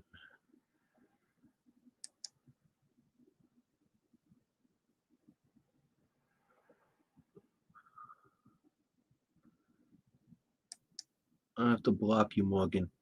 I can't have you talking like that in my chat, bro. You're gonna get me in trouble, dude. With YouTube. Sorry, man. I'll unblock you tomorrow, but you can't be talking like that in my chat, dude. I'm sorry. You're not here. You can talk like that on your channel if you want, but you can't do it here. Whether it's true or not, you can't say it here. right? I don't know if you're trying to sabotage me on purpose. You're supposed to be my friend, dude. Come on, man. Don't be talking like that in my chat, dude. You should have some respect for me. Jesus. I think that's very disrespectful to do to me. I'm saying I don't know what's going on. Should I check Did you it? see? Oh, wait, Did I'll you see check. what happened in the chat? No, man. That's I probably mean, just stay out of it, no, right? that's against the guidelines, dude. You can't say that. I You didn't know can't you say can't that. type. I didn't know you, I thought No, you could type anything in chat. no, no. I mean, I know you can't type No, anything you in can't. chat. No, you can't say shit like that, dude. And he just fucked up the I whole don't stream, know. dude. I had it going good, dude. It's just disrespectful to do. No one wants to hear about that shit right now, anyway, dude. You're crazy. I don't You're know. crazy. I'm not looking You at are that. crazy, dude. Just face it. You're crazy. Dude. I'm crazy. We're all No, not different you. crazies. Oh, Dude's nuts, dude. sorry. You can't control him, dude. You can talk like that on your channel if you want, but they ain't allowing it over here. They got me in trouble for shit like that. I'm not.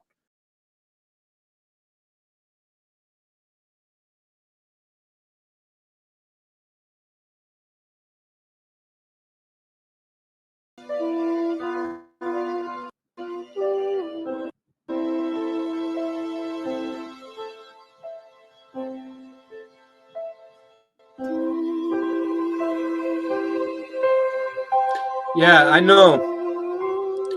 I know that it's heavy shit, but I can't entertain it on my channel. It has nothing to do with me. I don't know what it is. It has nothing to do with my channel. And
oh god.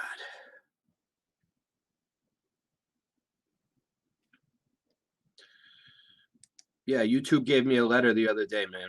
And they told me I'm responsible for everything that's said in my chat. I'm responsible for what links are being put in my chat. All this shit, dude. They're updating their guidelines. They're not playing games really anymore at all.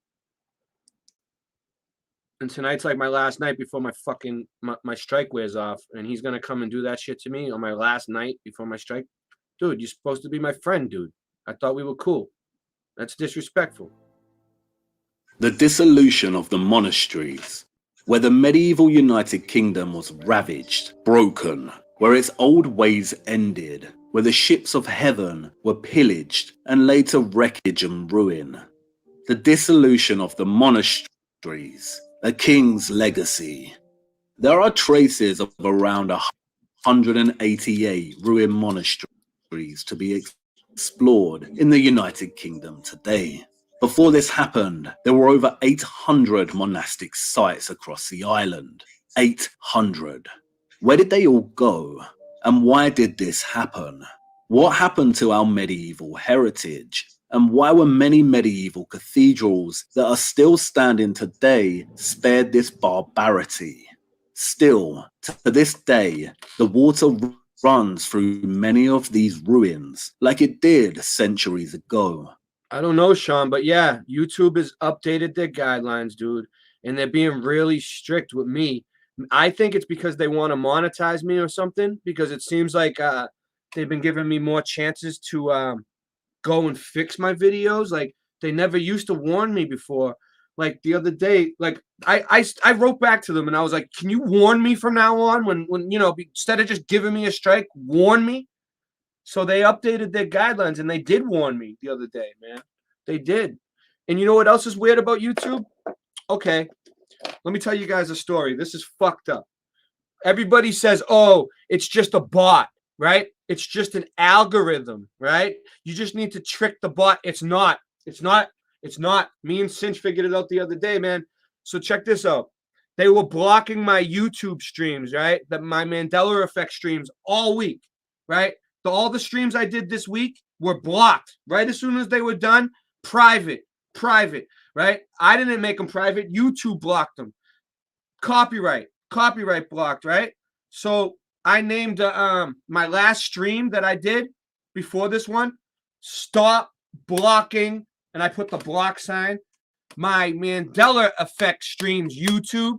That's the name of the stream. Stop blocking my Mandela Effect streams YouTube, Late Night Live, whatever it was, 73. Right after that stream was over, a little box, blue box, popped up in my dashboard that said, we made a mistake by blocking all your streams. You can go and re-upload them now. And they named all the dates, like 3 different dates, and they unblocked 2 on their own. So I don't know. It's a little weird. I think somebody got the message. I think somebody is watching. I don't think it's just a bot anymore.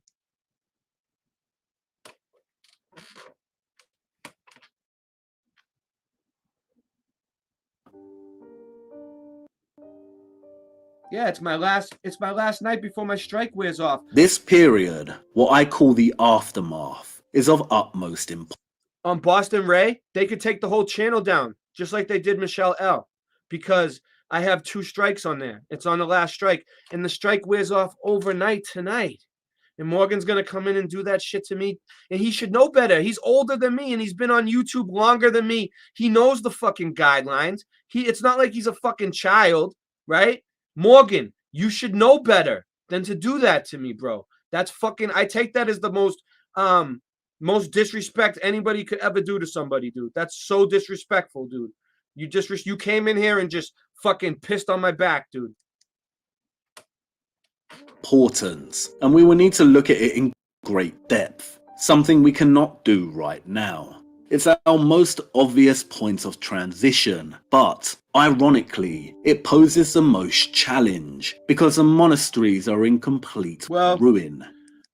Emilio's, man, I had a channel like a few weeks ago called Michelle L, and it had 700 subs, and it was a database of truth, Emilio. It had playlists of Flat Earth, Mandela Effects, and it had playlists of MUDFLOOD, 300, 400, 500 videos. It was like 3 years old of playlists of all research that I was doing. And it was all there, and it was my database of truth. And it had all my videos, and they took the whole channel down like a week ago. That's why I have Michelle L2 now. But none of the videos are there. It looks the same. It's not, though. None of the playlists are there. People have been noticing that my videos are missing. You can find them all on Odyssey. There's nothing I can do about it now. There's too many. I can't go back and re-upload them all. I was trying to. It's ridiculous. And yeah, they are trying to take Boston Ray down. You know why? Because I will not sell out to them. Okay? There's people on YouTube called YouTube influencers. Okay? They call them influencers. And what they do is they go around to YouTube channels that are new, that are just starting to get big right before you get 1,000 subs. And they try to influence you. They try to get you to do certain things. They act like they're just regular people, like have like a woman's name, or like a woman's picture, just a regular, I think it's like an old lady. They give you money all the time. And then they try to be your friend. And then after a few months, they start telling you to change your channel and do things a certain way and kick people off. And it's not like, you can tell the difference. It's not like a regular person where they'll give you like $20 or like $15 or something. It's like they'll all of a sudden they'll be like $250, $300 in your account. You'll be like, what the fuck? Where'd that come from? You know? And then a few weeks later they'll be like asking you to like do something. Like they were telling me, we don't like the way you do your civil rights audits. You're too disrespectful to people. You need to do them a different way. You need to be more respectful to people, you know? And I won't sell out to them. I made it a point. I exposed them. I put the company name right up on YouTube and everything, dude. I ratted them people out that were trying to buy all the channels off. But I think it's still going on. I think they're still buying channels off. And they're called influencers, YouTube influencers. And I wouldn't sell out. And now, since I won't sell out and I play the music I want and I play whatever I want, I play other people's content because I'm not monetized. You know, all these other channels that are monetized, they have to play their own content. They can't play other people's content because they get copyright claim. I don't care about a copyright claim because I'm not monetized. I'll play anything I want. I'm not being bought. I'm not being bought out. That's why YouTube's hating on me. That's why they're blocking all my videos.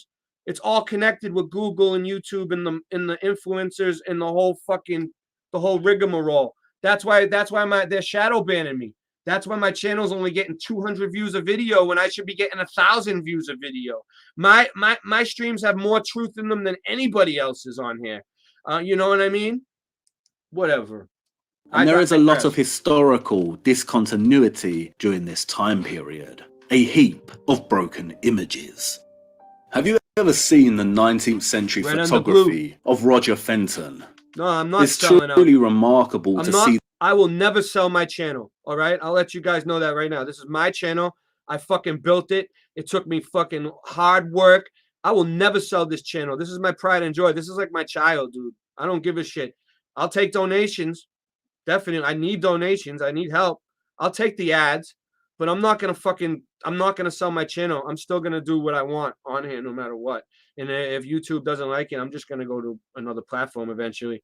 Thank God we have people watching on Odyssey. The Victorians leisurely taking their afternoon air amongst the monastic ruins.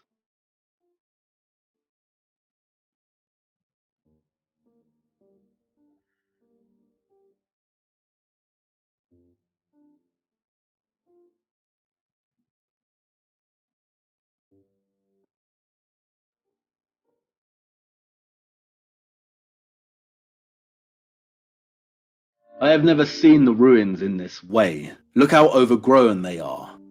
Nature reclaimed them years and years before the Victorians. Ivy running high on broken walls, gnarled tree trunks firmly rooted between piers. The branches full of the leaves that may have once graced these sites in carved stone. The monasteries don't look like that today. Cleaned up. Jesus, more ads. All right. So they're just adding me. Go ahead, just keep adding me, guys. Just add me to death. All right, YouTube. I've never seen this many ads. Look how flat it is. Look, first of all, look at that. Nice, flat and level. Look at that. It looks like a computer board. Boom. How come those buildings aren't leaning backwards? They should be leaning backwards a little bit. From that far away. I didn't know you were still here, Singe. But look, this is over. There's only there's like three minutes left. We made it through another E-war. And it was like an E-war to get through this. It was like a war. It was like a friggin' war to get through this. Most still sit around with the same indifference we see here 150 years ago. But perhaps now and then one or two perplexed and pensive minds, just like Edward Freeman at Leominster, just like myself today, asking the dude, look how dirty her face is. Is it just me?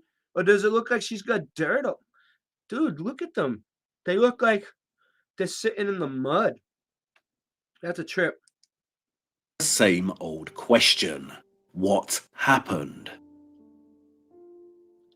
In April 2019, one of the great ships of heaven caught fire and burned for hours. Notre Dame. 2019 was the 666th year since the Black Death ended in 1353. A coincidence? A reminder? An omen? What else happened in the year 2019? Will Notre Dame still be the same cathedral, even if they rebuild the spire exactly like the original? The ship of Theseus, the years of revision. So did you hear that? 2019 was 666 years from the Black Death, dude. That's interesting. Alteration, destruction, reconstruction. I think that might be the biggest piece of gravy we got all night here. We've made a start, but what a conundrum. We need to sift through and analyze all these time frames properly before we can even begin to speculate about a lost function. That's crazy. I never, yeah, the Black Death in 666 years exactly to 2019. And now they're having, you know, what's been going on. And we can't forget the 1700s. We've now reached our first junction of the labyrinth. We've opened 3 paths. And, wait a second, what's that glistening on the floor? Ah, someone has left us a key. It looks like a placard from Lincoln Cathedral. Let's read it together. In Lincolnshire, the grandest and possibly most visited churches are called Cascade churches. In each Cascade church, there will be information on equally welcoming stream churches not far away, inviting you to experience their special atmosphere. At each stream church, you will find information on nearby pool churches, every one of which actively welcomes visitors. Well, that's interesting. Is someone suggesting that the ships of heaven were once connected by a water network in some way? Yes. Or that they interacted with water in 3 different ways depending on their size and type? Or perhaps it's just another coincidental dead end. We'll look into it later. Back to our first junction. On the right we have the path of the arch, our first point of transition. On the left we have a route into the Victorian Restoration. And the central opening is a road straight into the aftermath. So many potential routes to lead us deeper into this thing. I love how I feel like we are going to start becoming overwhelmed in such labyrinthine complexity. But no mind. I want you to pick the path we take. But be careful now. Once we move forward, it might not be that easy to retrace our steps back to here. Have a break and think it over, and let me know once you've decided. All right, so that's it. That was awesome. Thank you, Ewar. Shout out to Ewar, but on YouTube he's Awar, A-E-W-A-R. But he's really E. If you look him up on Odyssey, he's Ewar with just an E. So he has his Odyssey channel and his YouTube channel. All right, let me come back to the studio now. Let me get rid of this. We can stop the sharing. Well, actually, no, I want to share one more thing. What's this? StreamYard. All right, so check. So Singe. Yeah. Real quick, you remember I told you the story about the psychic place down the street from me? Remember we were talking about like people that can tell the future and psychics and stuff like that? Well, there's this like psychic place down the street. Look at this. It's in a regular house. I took a picture. Look, they shut it down. Look at this. You see the legal notice? Look, stop work. 11/18/19, right? They shut them down. You see that? Right? But the place was weird, right? Because they had this fucking thing. This still in the window. Have you ever seen this statue before, dude? What is this? And what is the hand? That's a Buddha. It's a Buddha? It is a Buddha. So I was right. It's a Buddha. So it's not satanic, or is it satanic? The hand is palm reading. Marking. Let's see. Oh, look. Logic, Jupiter, Saturn, Apollo, Mercury. That's a trip, huh? Those are all satanic gods, though, right? The god Apollo. That's a satanic god, dude. Look. Mount of Luna. No, Apollo is Satan. Apollo is Satan, dude. Look, Mount of Luna, Bracelets of Life, Mount of Views, Logic, Line of Heart, Line of Hand, Upper Hand. So they're like palm reading, right? Yeah, they're not. And then They're not worshiping Luciferian, but they're dabbling in the ways when they don't know. Well, they opened up a few doors down, dude. Now they have an actual. This Aha, isn't a wait. house. They open up a few doors. You can just end of sentence right there. Yeah. So that's a trip. And then I noticed on the Mandela Effect the other day, we were watching the Lay's thing, right? And they said that the apostrophe's gone. But look, the apostrophe's back, baby. I seen it today. Look, this is today. The apostrophe and the Lay's came back. It was gone. Remember we watched it? Remember, it That means flip-flopped. it's somebody's. That this person name is Lay, and it's theirs. It's Yeah, Lay's. but remember we watched the Mandela Effect thing last night and it was missing? No, I don't And that- remember. All right, I'm gonna go back to it. That sucks. I wish I remembered. No, I'll bring it back up. All right, That's Lay. I know. I'm just saying it doesn't sound right because it's a person named Lay. It's a person's and name. it's theirs. Yeah. Lay's. So without an apostrophe doesn't make sense, right? All right. Without an apostrophe, it could. Yeah, it doesn't. Because it could still be their name. Lay's. I don't know. It's a weird Oh, name. yeah, I've never You know met what, I ain't anyone even either way. I ain't even gonna bring it up, dude. It's too much work. It's too much of a hassle. I think we did enough. It's 3:15 in the morning here, dude. We beat it in the Good night. head. Yeah, good night. I'm just gonna play a couple tracks so everybody can get chilled out. I'm not even sure what songs I already played, dude. Did I already play the song? Yeah, I played the weed song, right? For us to smoke weed too. All right. You didn't play Tiptoe Through the Tulips. All right, Singe. I know what I'm gonna play. Isn't that Carry who this played that message song? to Hiram a bit.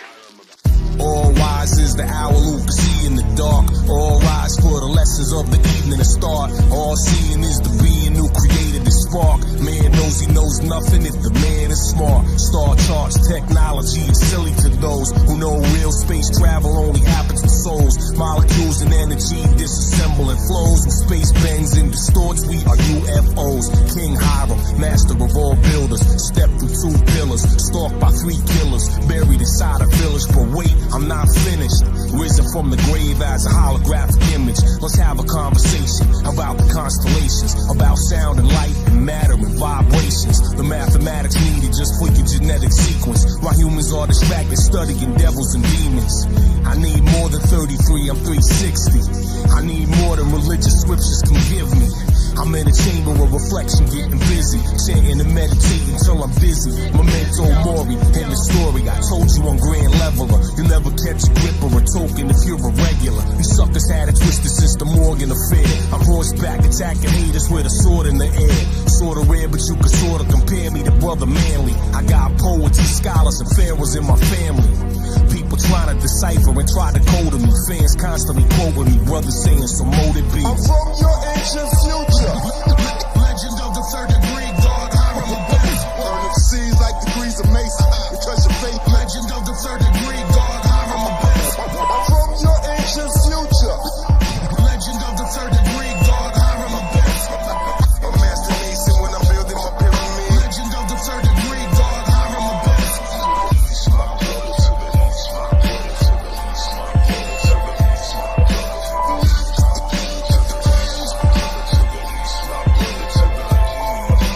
Deep inside the forest, underneath the trees, lit up by the torches, going through degrees. Started horizontal, lifted vertically. What's the magic number? Mystery schools in ancient Egypt, alien science equipped, hovered above in 3 ships, large enough to eclipse the sun. The widow, the Virgin Mother Mary, the sprig of acacia found inside a cemetery. Let's talk of hieroglyphics, not the pseudo-scientific. The phony spirit healers or a reading by a mystic. The snake oil sellers or some fabricated cleric who speak of all religion to exploit the esoteric. The crystal rubber, card reader, Ouija board controller, the spellcaster, cult leader, or some holy roller. The soul sucker, vampire feeding off your energy. And people still believe in some imaginary enemy. I never look to the skies to say a prayer. There's no mystical wizard who's up there. Everything that ever was is everywhere. So let's light the 3 candles for this black tie affair. Stargating, we all are stargazing. Heart starts racing like studying Carl Sagan. Standing in formation, chanting the oration. Tell the mortals there will be no teleportation. Deep in dark woods, down the creepiest roads. Different symbols, letters, and numbers, you can see them decode. In the creepiest robes, bunch of people we loathe. I don't fuck with the shit they do in that Bohemian Grove. I'm from your ancient future. Legend of the 3rd degree.